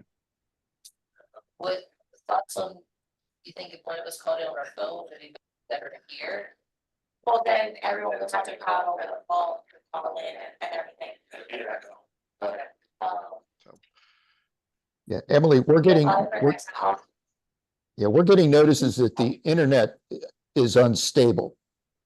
So I agree with Peter. It seems to be the bandwidth coming from the room. Okay, then I'll have to talk with IT on how to physically connect for next time. Yep. Jamie was here, he's already contacted LC. Good. Okay. Great. Next on the agenda, we have the Albernia American House Land Development Plan. There's nothing really to report as far as the revised plan. They have been working with Public Works on a number of the issues that we brought up during the sketch plan review. So there is no there is no new application that's been submitted, and there's nothing. That's the only update. Just a little detail added to that. We reviewed the need for planning modules and determined that they were not required. So no planning modules required. And the city arborist is looking at some of the details surrounding the American House and has made some comments. So things are moving ahead there. The question of those bulbs. Yes. And how they're being repaired. Is that Good. moving ahead also? Yeah, good question. I have talked to the engineer about it. He's aware of it. They were supposed to do an investigation and then get back to us with a plan revision that noted how they're going to do those vault filling, abandoning. They were very interested in how the vault was currently being filled on North 4th Street, just a half a block away. The owner there had backfilled a vault, quite a sizable vault, and had a good engineer, the same engineer that we used on the South 5th Street, the 5th and Penn Street vault that took us 2 years to do that. He used the same engineer to get through that one. So hopefully they won't be as tedious as those vaults, but they will be vaults, and they will need to be taken care of, and we'll need to see details on how to do that, which they intended to provide. Fantastic. Next up is the 320 North 9th Street sketch plan. Yes, the sketch plan was reviewed last month. They've been also in contact with Public Works regarding their pay modules as well. Jerome, I'm not sure, did we receive a narrative yet? I don't know that I've seen one for that. 320 North I think Ninth. you asked for one. I think you asked for one. Yeah. Is it, did you remember getting one submitted?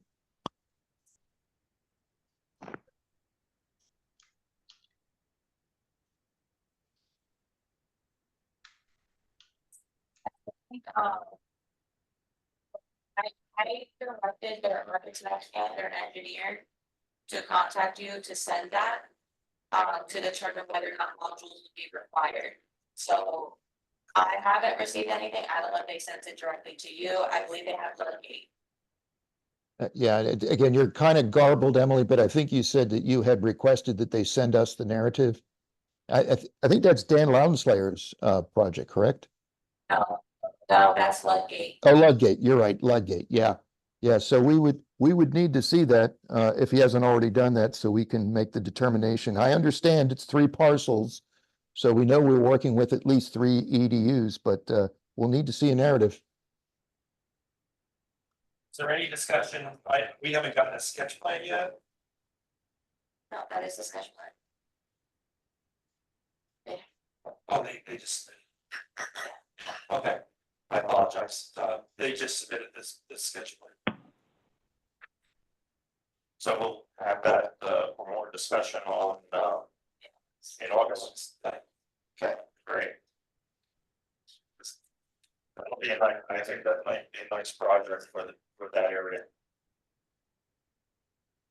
Next up, we have the zoning map amendment to change a parcel that is bisected by Cushion Road.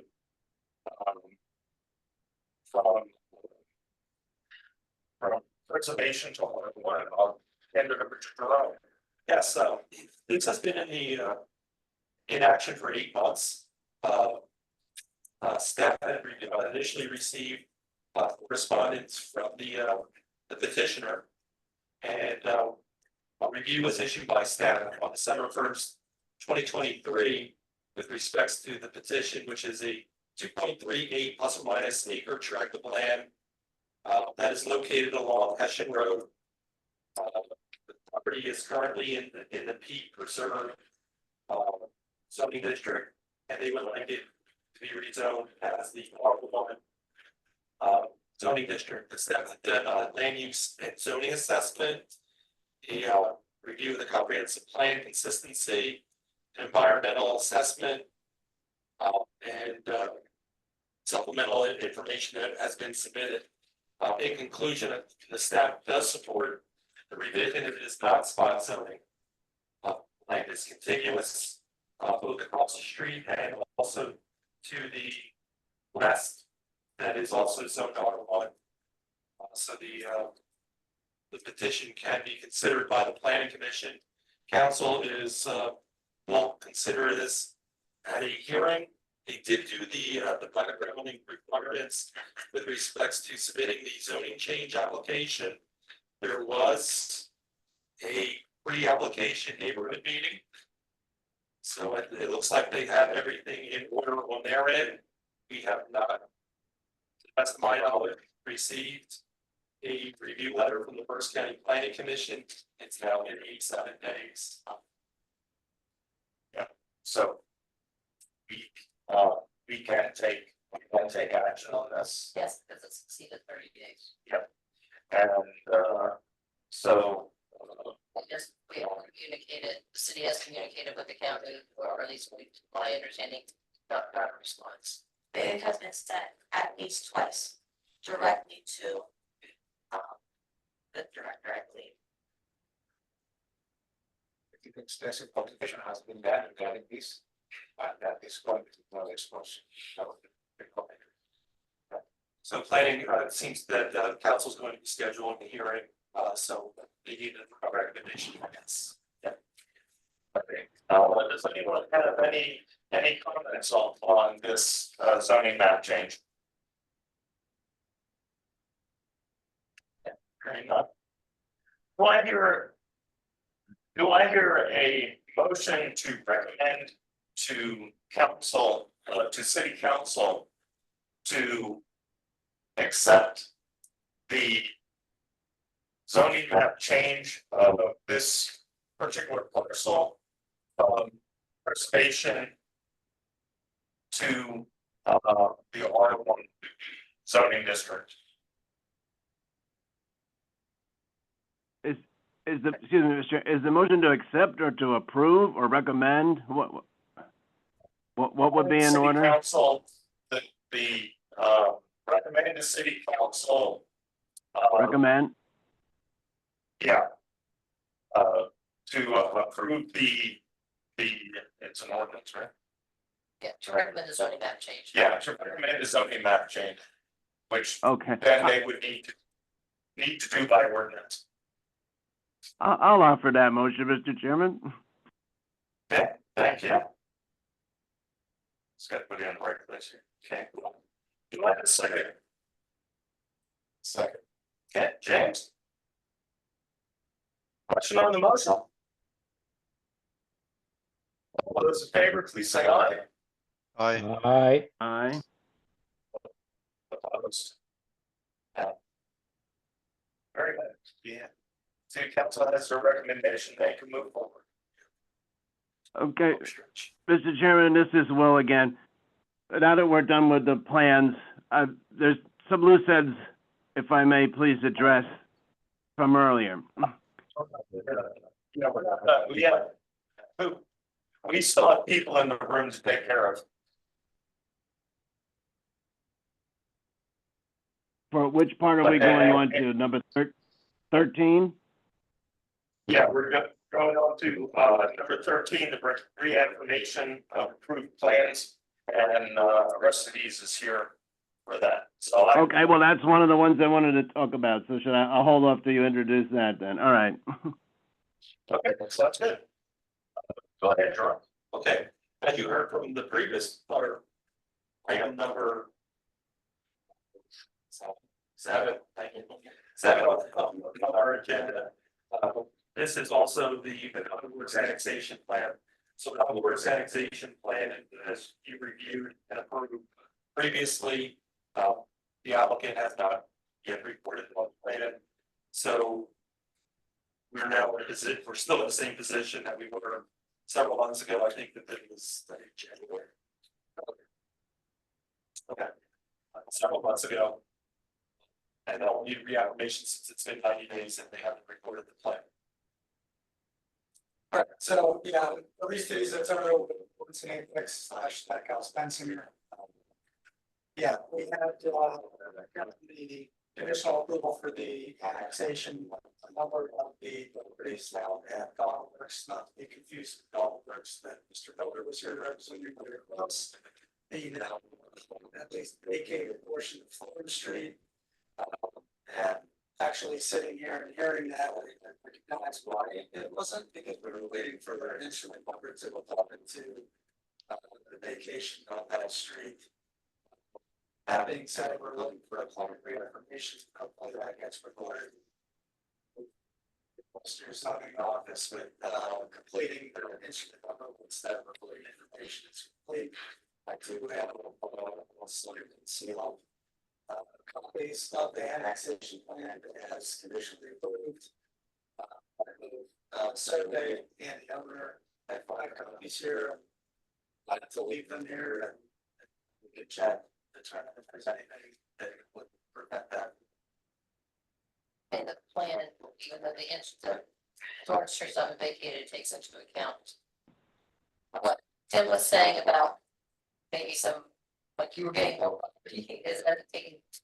Yes, that's reflected in what the legal description, like I indicated in the ordinance about it. Basically goes down the center line. I'm calling it this down on both sides of the walls, neighbor, which Dogworks is. Both sides of goes to Dogworks. Mr. Chairman? Yeah, Mr. Mr. Chairman. Chairman, I don't know what have been discussed. Yeah, So you I know, don't understand anything of it. You know, Mr. Chairman, maybe for the benefit of those of us online, for the commissioners online, I'll try to repeat what Aristides has said. This is going back to the discussion that we had about the the Goggle Works project, which was, I think, the first, or the third one on the agenda tonight. It was discussed about the vacation of Thorn Street, which the Planning Commission approved and City Council approved last year. It was vacated, but from what I understand from zoning and from our solicitor is that it has not been recorded, so there was no instrument number for Stackhouse Bensinger and Mr. Aristides Otero to do the annexation plan and to complete it. And I think what the goal is here tonight is to get an extension so that they can get that recorded instrument number, and so that Aristides can now provide the final plan for the annexation. And again, this is Thorn Street. It got split in half. So half of it goes to the Goggle Works and the other half goes over to the Goggle Works apartment lot. And so for that to happen, they need this instrument. And I think that's going to make it happen once they get this plan reaffirmation. Does that sound correct, Mr. Chairman? Did I summarize it? Thank you. Okay. Thank you. Do you have any comments, Will? Are you asking me? Yeah, no, not on that part. But between not having video and the audio challenges, I did not cast a vote earlier because I was looking up 245 Washington Street to make sure which house it was, because remember there were two. And so I was sorry to see that is the beautiful 19th century Italianate house. I implore the applicant, I'm glad they're still here, please, like I said about the features for the other property, but especially for this one, 245, to contact the Artifacts Bank. There are definitely features worth conserving on the exterior, and they might want to look at the interior as well and see if there's anything there worth conserving as well. So please get in touch with the Artifacts Bank on Center Avenue. I believe, as far as I know, Michael Lauder, our former commissioner, is still is the head of that, or at least is involved, and see what can be conserved. It'd be consistent with the with the Center for the Arts to try to conserve some beautiful artistic features. And I always make that point of something like that in this, a case like this. So I would appreciate that very much. So thank you. Well, make sure that happens, because actually Scott is who is doing the works too. It's like an hour ago. But I will follow up on that.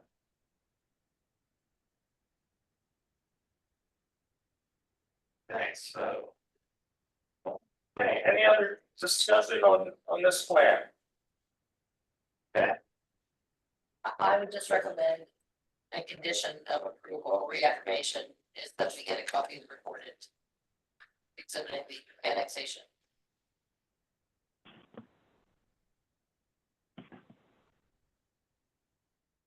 Copy of the recorded plan. Recorded deed. Recorded deed. Yeah.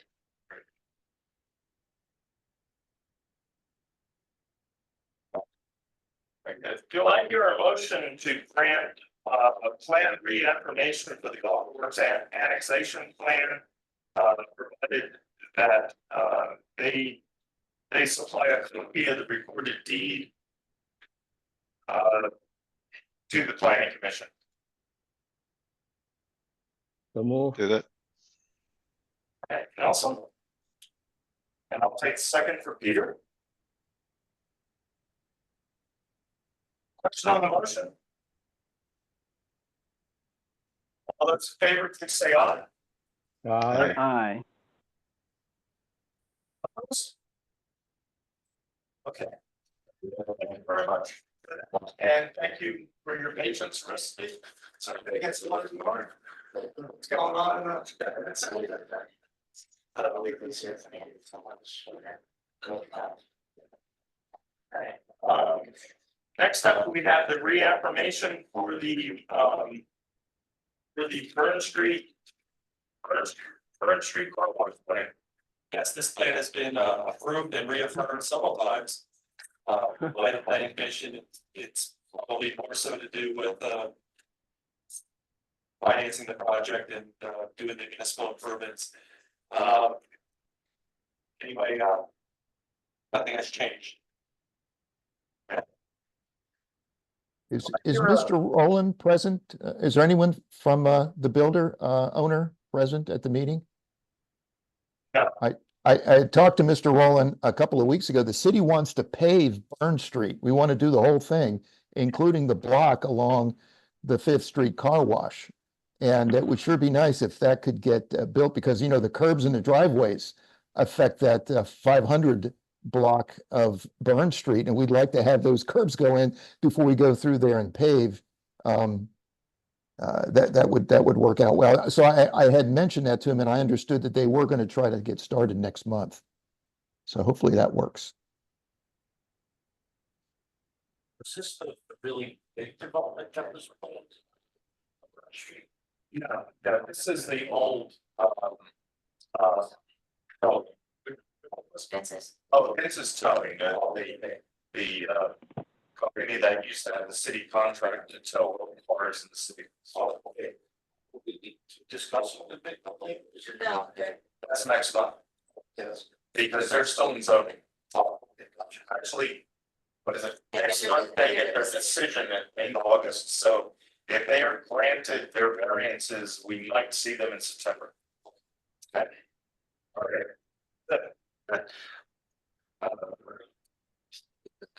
We did vote for it. Yeah. Did I, Yeah. did I get the person a second? You did it with the motion, yes. Okay, good. Okay, do I hear a motion to reaffirm the Burn Street car wash plan? Yep. Thanks. Okay, Peter? Yep. What's on the motion? Those in favor, please say aye. Aye. Aye.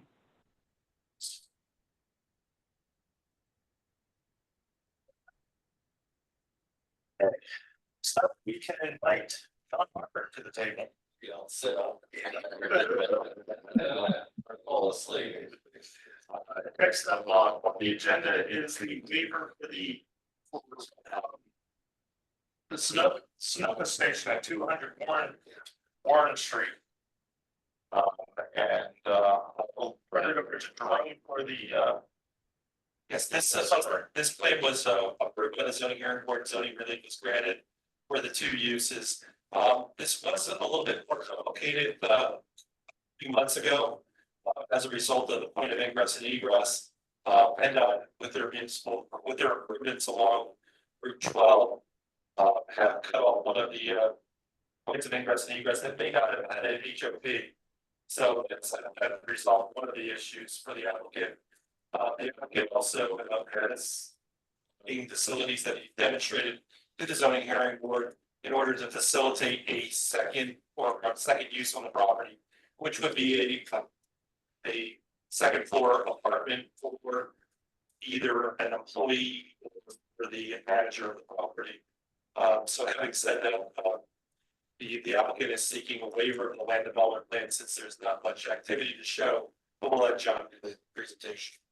Basically, you have an existing Sunoco convenience store.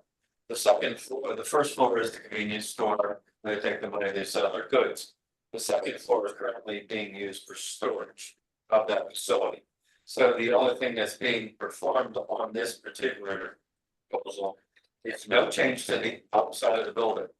The roof will not be lifted, nothing, the colors will not be changed. The only thing that they're going to do is remodel and repurpose the second floor from a storage area to a single, one bedroom residential apartment.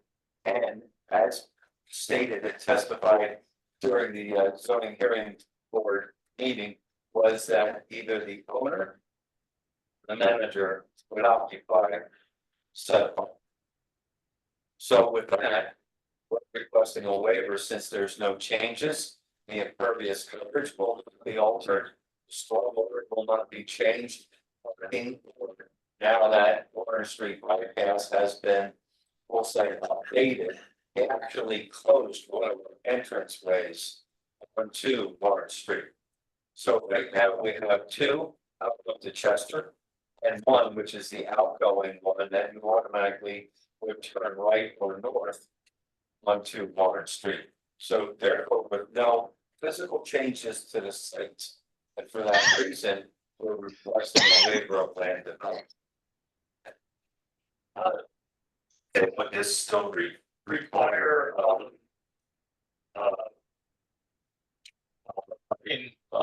models? Yeah, I think, Wayne, I think you're asking about planning modules. Yeah, thank you for that. Yeah, it sounds like, John, that you're adding an apartment building where there used to be storage, so I assume that's going to be remodeled with bathrooms, sinks, that sort of thing. Sewer use. The amenities of a residential apartment. Right, okay, so, Units. right, so that's one unit. What we need is, like we do with all the others, submit a narrative. I'm almost sure that the fact that you're adding one unit to an existing one unit is probably going to trigger the need for a planning module, but I don't want to speak for Deb Hogue. That's her decision. So if you could send, and you can make it just like everyone else does, a short email, just or on your letterhead, express what it is, what you're saying here tonight, what you're proposing, and then Deb could make the decision as to whether or not the planning modules would be needed. Can you hear me? This is Yes. John. Yes. Okay, and I'll talk about, but just to let you know, I did have an email conversation with Devin, and I do believe you and Jerome were copied. And in fact, her determination, whether I agree or not, is that since we're having two specific uses, a convenience store as one use and a residential apartment as a second, planning modules would be required. We are willing to prepare them, submit, and have it reviewed by the city, yes. Okay. And again, yes, I got that. Thanks for that note. I did hear John. He's got a good loud voice. Anyone else that may not hear us? Yeah, and again, it wouldn't necessarily cancel your request for a waiver. We could deal with the planning modules, as Emily said. I think, Emily, is there a zoning permit associated with this one as well? So I believe it's still on hold, so just once the modules are done, we'll release the permit. Okay, we'll do it. We could do it that way then. Yes, we could handle this outside of the planning commission, is the point I'm trying to make. Yes, we agree. I have a waiver condition upon submission of approval. Apologies. Okay.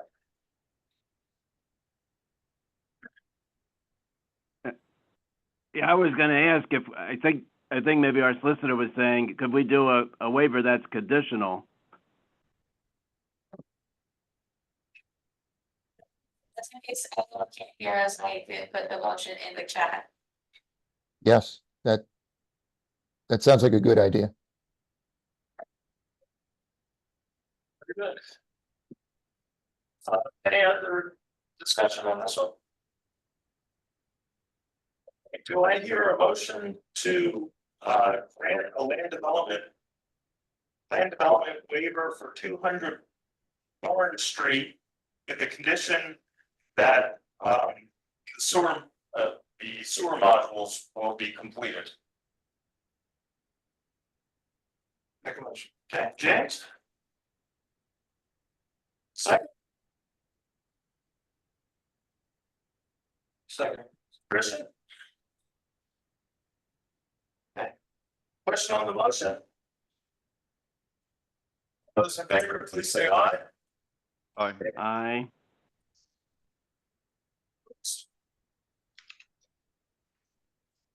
Thank you all very much.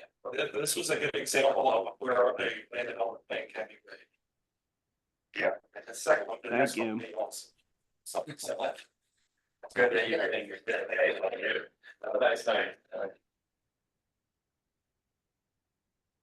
Yeah, it's just the kind of thing that depend on with their upgrades, they rebid that. there. This next one's gonna be a little bit. Okay, next up, we have 839 North 10th Street Laundry Land Development Plan, and they are asking for a waiver. Okay, so let's go over what this is in terms of differences. They would like to, they attended a one-stop session, so we had some discussion with them. They would like to expand the laundromat to like 720 square feet. Our laundromat is 1,700 square feet, so we all get our calculators out. So the size by the requirements of our, that we amended, when we amended our saldo 2 or 3 years ago, we put a cap of, if it's over 800 square feet and it disturbs more than, I think, 1,000 square feet, or no, it's 2,000 square feet, the land development plan would be required. So in this instance, they're less than that. So the second component of that is if they're expanding more than the building by more than 10%, 5%. A land development plan would be required as well. So in that scenario, the difference is 41%. So that's where they were seeking a waiver of land development. They're putting this building over existing blacktop.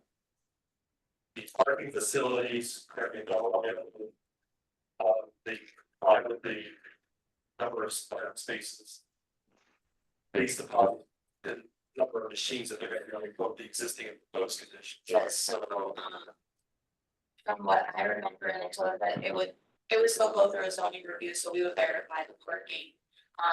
But the entire lot is 100% impervious with the building and parking.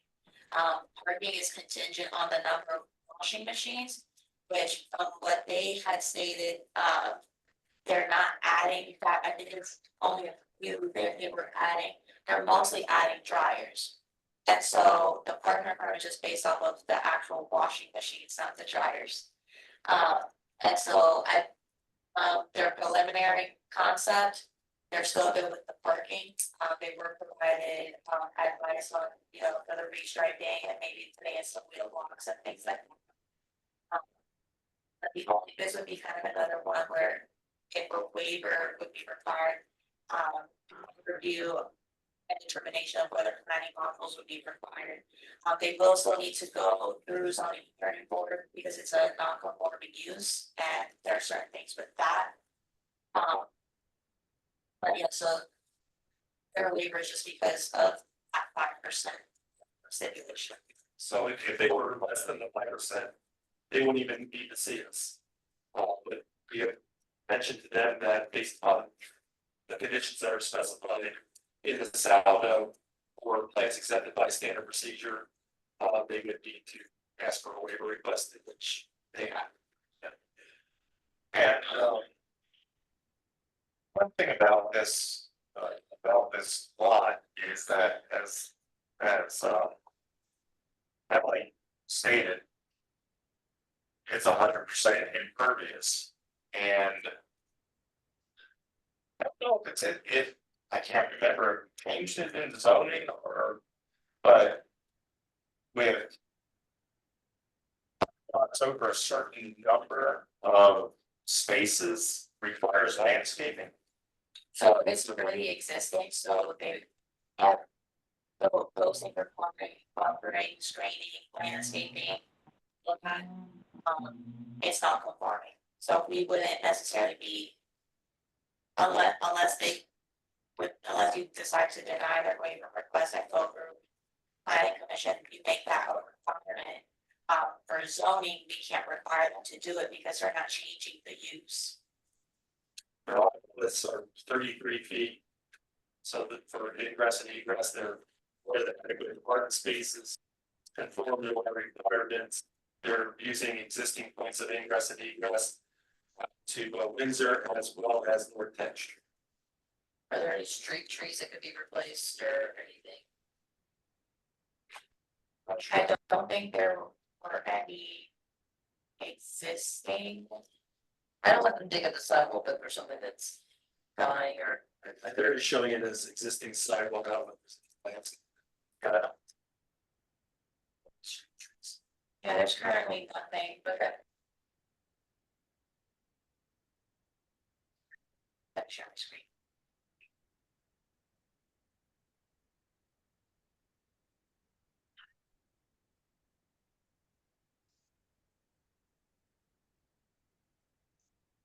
And so the proposed expansion would be over here. Tim, can you hear me? It's Michelle. Yeah, pretty good. Okay. Do you need confirmation that it's only dryers to make sure there's no planning modules? It would You be have good that- again. Yeah, if we get a narrative, from the developer on their letterhead, so we know what they're doing, if they can confirm that, that would help, determine whether or not they have a need for that, planning modules. They were told that they would need to submit something to Public Works and that Public Works would make that determination if modules were required. I don't have a big concern about the waiver, subject to the condition of planning modules. I would prefer them to get zoning before they come and ask for the waiver. I just think that sets a good precedent as how we're working things. You could make the recommendation that the zoning hearing board make a narrative for planning modules a condition. I know you can't do through zoning permits anyway. And then if they come in for plan development, we would have to add that condition.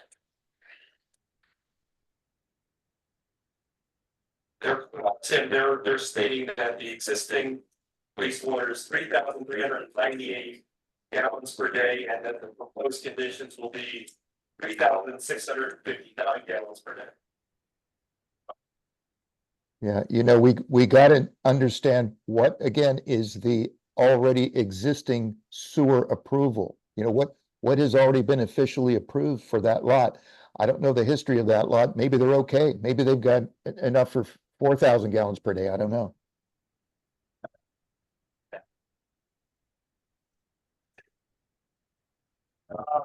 Table, yes. Yeah. Okay. Very good. Anything else on this one? Okay, do I hear a motion? Do I hear a motion to table this plan pending their appearance before the zoning hearing board? Agent.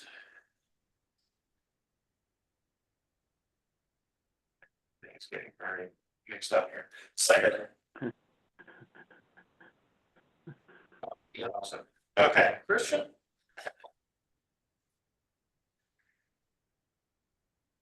Question on the motion? All of those in favor, please say aye. Aye. Aye.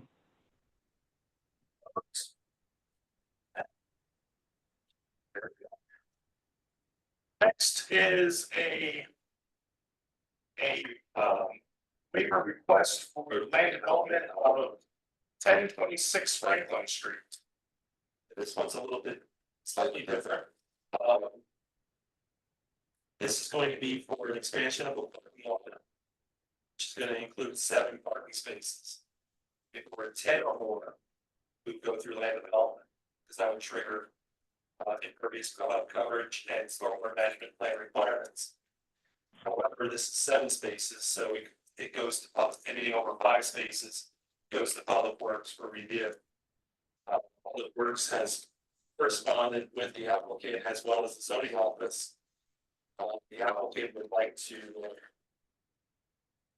work directly with the zoning office, I believe, and what Public Works. And they're going to will need a stormwater, some sort of stormwater.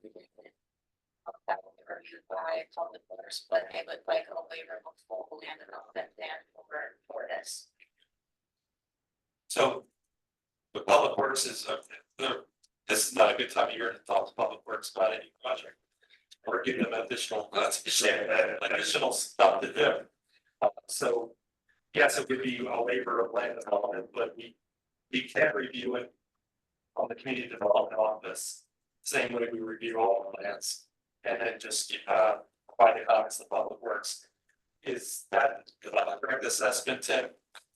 Yeah, it's that we are so hogtied right now with projects and a whole lot of other things. We would have to do what Hawk Valley normally does during the planning commission review. So it's not that we can't do it, it's just that we can't do it now. It may take weeks till we can get around to reviewing these things. I know it's little, but it still, it just adds to the stack of stuff that we have on our desk right now. That's why I suggested it might be quicker just to go through planning commission and have Hog Valley, because they got a lot of time to do things.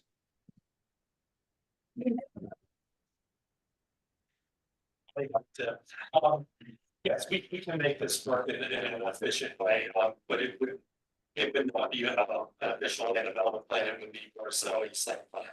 So you can waive it subject to stormwater review. So stormwater, right? Yes, and I know David and Tim were responding back and forth. I don't think that Tom David understood that completely or 100%. He was gonna be on the line, he wasn't sure if he got the got an invitation or not, but that was his discussion. And we can explain that to him. That makes sense to him. So, in other words, we're gonna run it through the planning commission as just a site plan. And then that way, it'll be faster for the applicant to get what they want. And the city can recoup their fees. Yes. And So so, if you need a stormwater agreement. Tim, for a small project like this, would you require a stormwater management agreement? Did you ask me a question? Yeah, for a small project such as this, if I know we would do it if it was 10 or more lots, but for 7 lots, would you, 7 spaces, would you require a stormwater management maintenance agreement? No, I don't think a stormwater management agreement would apply. In fact, I'm not even sure that it would, I don't know. Yeah, I would say no, it wouldn't be necessary. It would fall in the de minimis category. So. In other words, we'll still vote on the waiver, but we will see this plan anyway. Yes. Okay, cool. That's an update. Yeah. Okay, do I hear, any other discussion on this? Okay, do I hear a motion to grant a land development waiver to the expansion at 1026 Franklin Street? Okay, James. Second. Okay, Christian. Okay, what's on the motion? Yeah, I have a question. Maybe I missed something in the discussion, Mr. Chairman. If it's not subject to land development, do we really need to do a waiver, or are we just doing that because of the other concerns that were brought up by Stamp? We're doing this as an alternative review in order to expedite a review. Yeah, sure. This may be something we may be looking at in the future going forward. While we have further discussions on what is land development versus what is not. So I like that site plan. Yeah. Okay. I didn't catch everything. I think I get the thrust of it. Thank you. Right. All those in favor of the motion, please say aye. Aye. Aye. Opposed?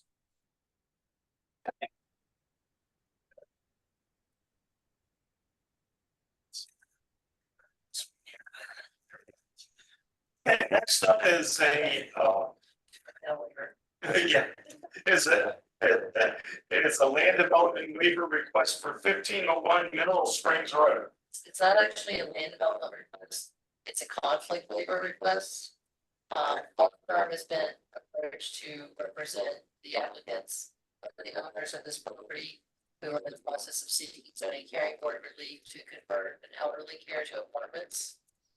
I spoke with both the city solicitor and city council solicitor, they had no objection to us representing the board with zoning hearing board, and as we've done in the past, should the need arise to come to this commission. So I'm bringing it to you for your consideration to grant us a waiver of conflict. to allow us to represent them in front of the zoning hearing board and this commission if needed.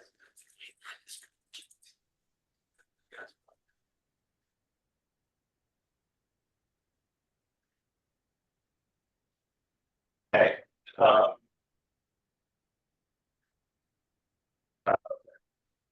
those who can't hear. yeah, for those who can't hear, you can look in the chat. The, so, yeah, this would be a waiver of conflict for the firm of Valeriano, because you wouldn't be. I would not be now. Yeah. Liz McGovern. Yes, I know her, she's. Oh, Liz was here once, she's very nice. I think Liz was here once. I don't know if she's in that in person, but she's definitely been one too with you guys. Yeah, so. All right, so do I hear a motion to grant a waiver of conflict to the law firm of Hartman Valeriano so that they can represent the applicant before the zoning hearing board for the property at 1501 Mineral Springs Road.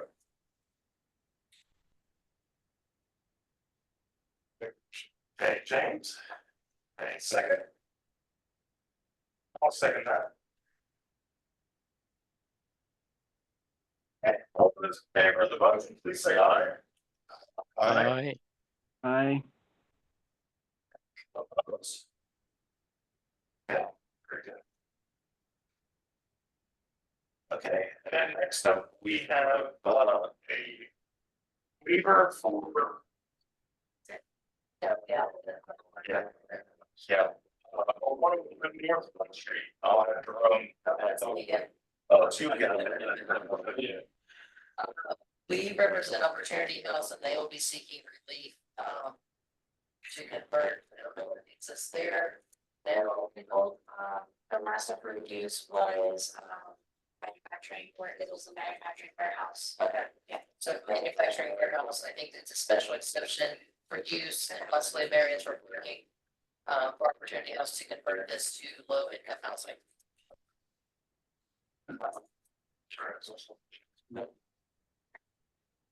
Sorry.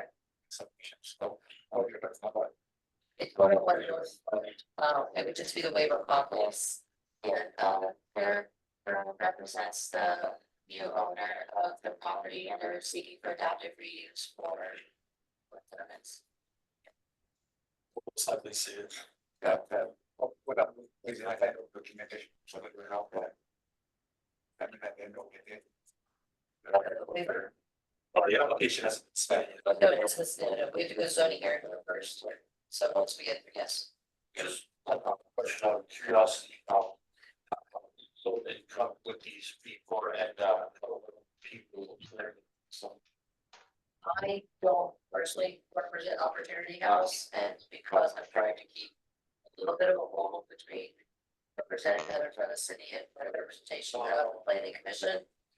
I just have enough knowledge. If you want, I can let you know when they're on the agenda for ZHB. Oh, yes.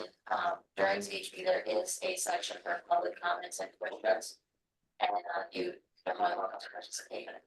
And the Zoom meeting usually works pretty well. Yes, it's just, I'm connected at my office. It is fully online for ZHB. So you does on. Yes.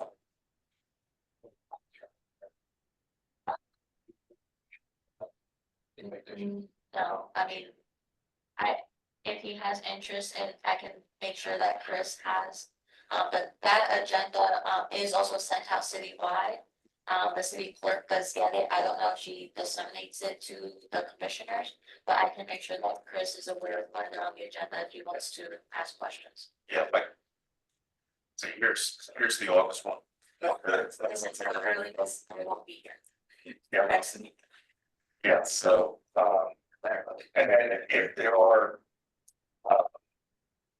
As you may have heard me before, when there are things. That probably we probably come in, I go over the agenda. So.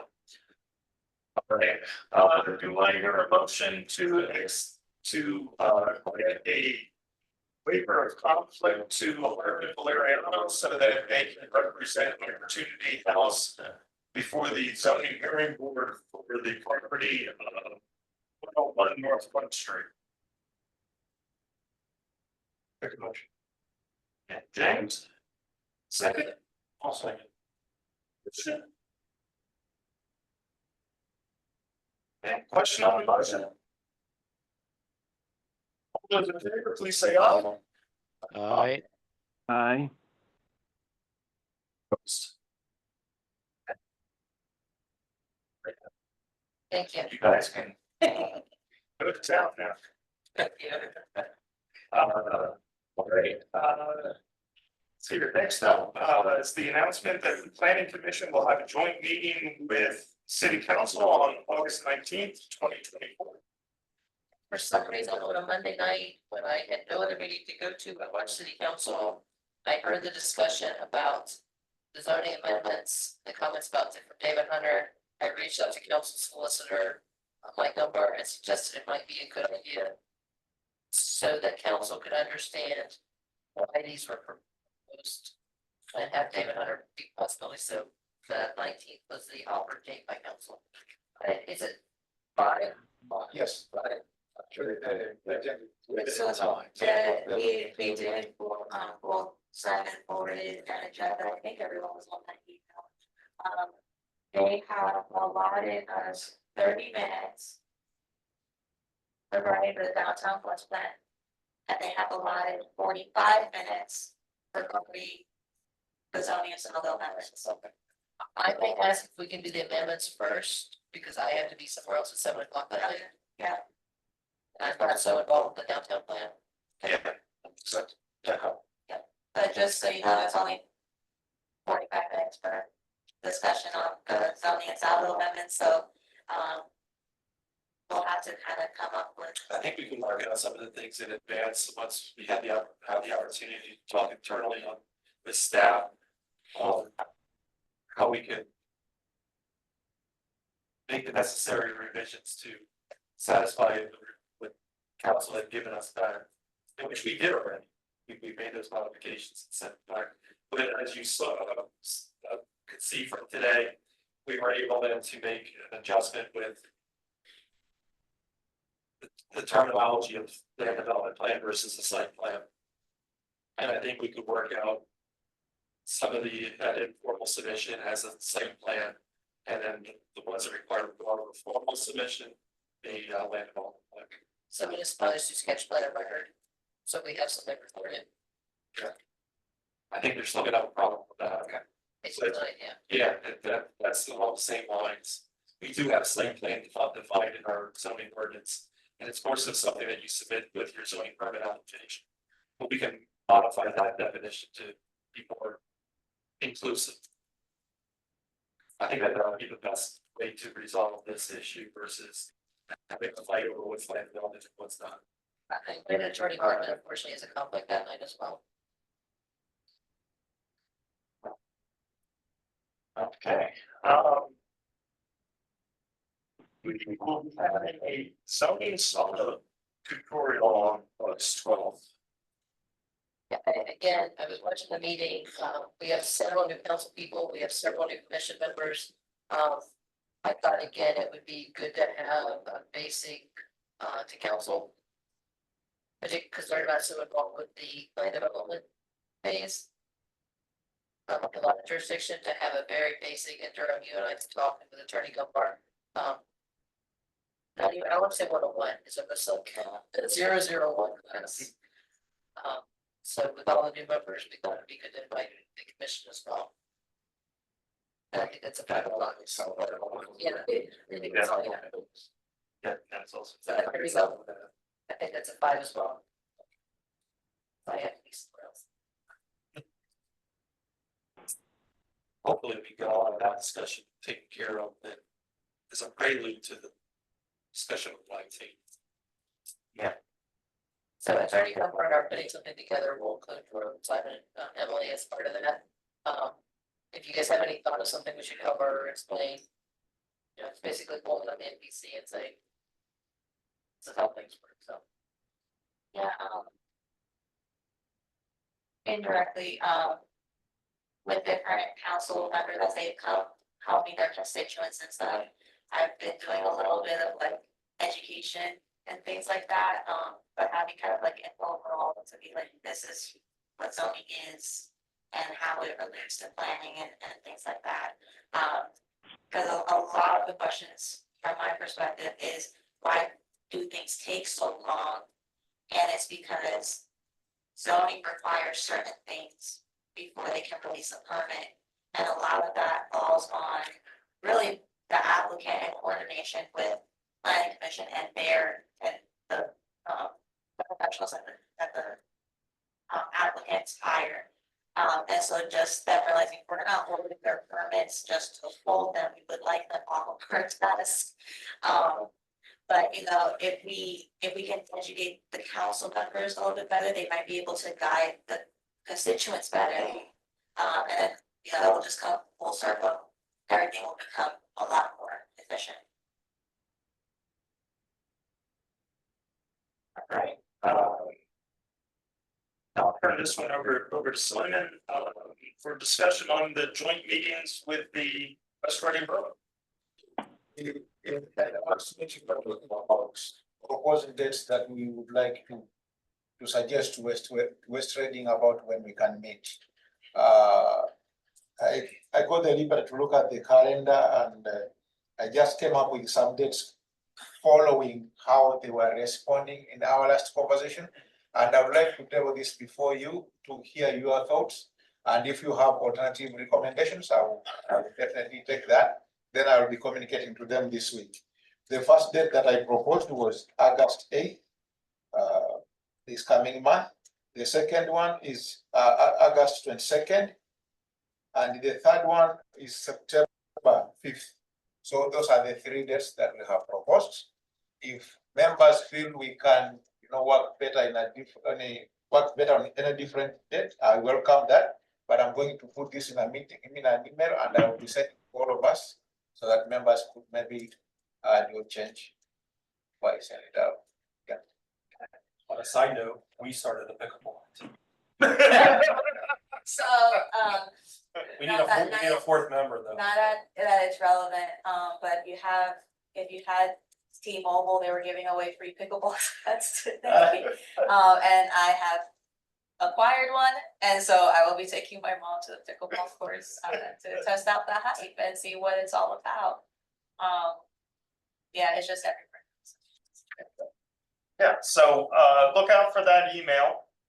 And then we'll have a discussion by email, because having a discussion online right now might not be the best thing. The only comment I would have is to look at what day Labor Day is. What's the That is, It's early. is it early? it's September 2nd.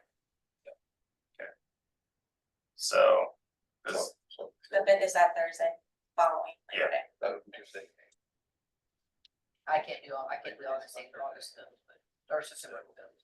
That good luck finding it. Well, anyways, we'll figure it out via email. This week. Okay. We'll see. oh yeah. Excuse me, sir, in the back. Are you, do you have a comment, or are you here to observe? I'm just gonna observe. Okay, very good. Well, welcome. We always welcome people to observe and see what we do, and also learn about the city. This is one of the best ways to actually learn how the city works, is by attending one of these meetings. He's going to be working with me on the Walk Bike Works project. We're going to try and bring more interest back to the city about bike and pedestrian advocacy. Oh yeah, actually, we're working on. Who's working on that? Simone Collins is working on that Court Street thing. There's just so many handouts that they gave us for the workshop this week in Philly, so we'll be going there and maybe I can maybe send you some of those handouts if you want. Okay, yeah. Yeah, because that'll tie in with some of the TOD changes. All right. So Go. one thing, if I Oh, may, go ahead, Mr. Will. Chairman. Thank you. Very briefly, I just wanted to back you up. I appreciate that you brought up about consistency of design with the neighborhood. One of the plans earlier. Perhaps you know up top of your head, or our city planning manager or somebody, if we could get the language sent out to the members before the next meeting, please. I believe in our subdivision land development ordinance is verbiage that we are supposed to be considerate of consistency of design. So it's certainly appropriate that we ask. And what I learned in the past before I was on the commission is, as you gave the example with Lancaster Avenue McDonald's, that many of these corporations, they have a certain set standard design, but they can and do modify it to fit into the style of the architecture. And there's certainly nothing wrong with asking. I mean, I understand the thought about, so it still looks like a typical, to a certain, it's identifiable, let's put it that way, identifiable as the brand, but that could be balanced with features that make it not stand out so much. So I'd like to see if unless I'm mixing up with something else, like a draft of our comprehensive plan or something, but I believe it is in our saldo that we are supposed to be considerate of that, and it's come up before, and I think it certainly was appropriate, so I wanted to support that, so thank you. Oh, thank you. Okay, our next meeting is the workshop meeting for August 13th. And we do have someone booked to present to us. I didn't have to twist his arm too much. He was more than happy to present. Dave Onslock, who's our capital projects manager. He'll be providing a presentation of what projects have been accomplished and down the pipeline. And I've also told him, anything that has been or will be done in the downtown or downtown adjacent area, since we are looking at the downtown more closely. If he wanted to put a focus on that as well, but he'll be coming in, he'll just be presenting on capital projects in the city. Oh, that sounds like a really, really good idea. Yeah, it was something that Simon and I learned in one of those workshops, like the planner workshops provided. That planning commission can and does have oversight over capital improvement, so we thought it was appropriate. Capital improvements plan. Yeah. Okay, and our regular, Yes, and go ahead. one of also the people that the commission requested to talk to was the data manager. And we're hoping if he can join us during that workshop as well. Okay, great. The our regular meeting will then be August 20th, 2024. I just wanted to mention very quickly that on August 14th, the zoning Regular meetings August 27th. August 27th. Then we have the workshop The on. workshop session is on the 20th. Regular meetings the 27th. Oh, okay. I thought those dates were pretty early.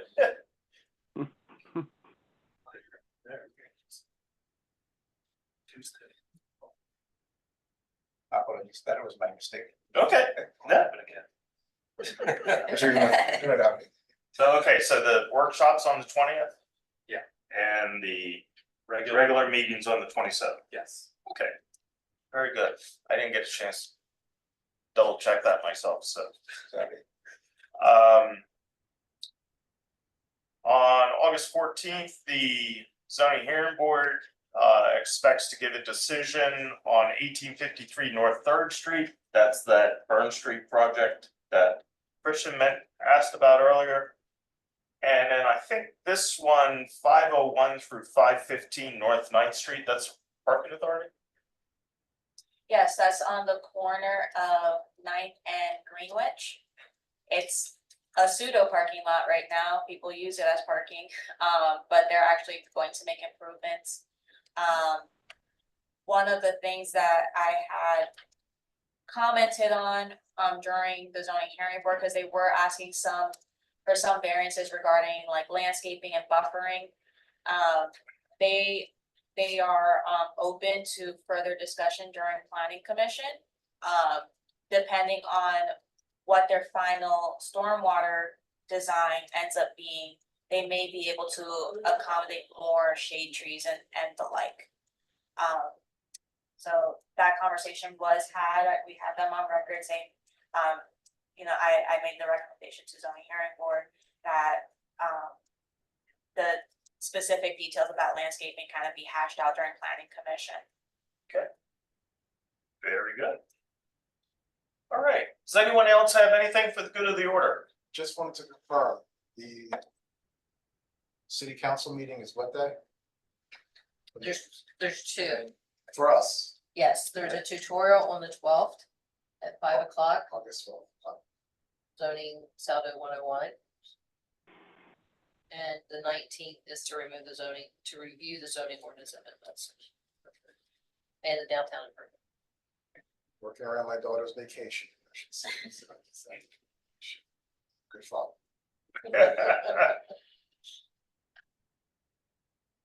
Okay, anyone else? Very good. Sorry this has taken so long, but this is why we usually try to get people in on our workshop meetings. But Maritza couldn't make it, so we were glad she was here today. We had to have that one before we considered the downtown plus. Yeah. So, all right, so do I hear a motion to adjourn?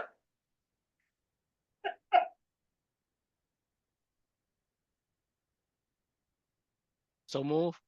Come on. I'll make Okay. it. Anyone else? I know. Okay. Second on the motion? Also, Okay, Christian?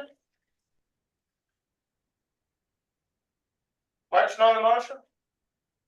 All those in favor, please say aye. Aye. Aye. Opposed?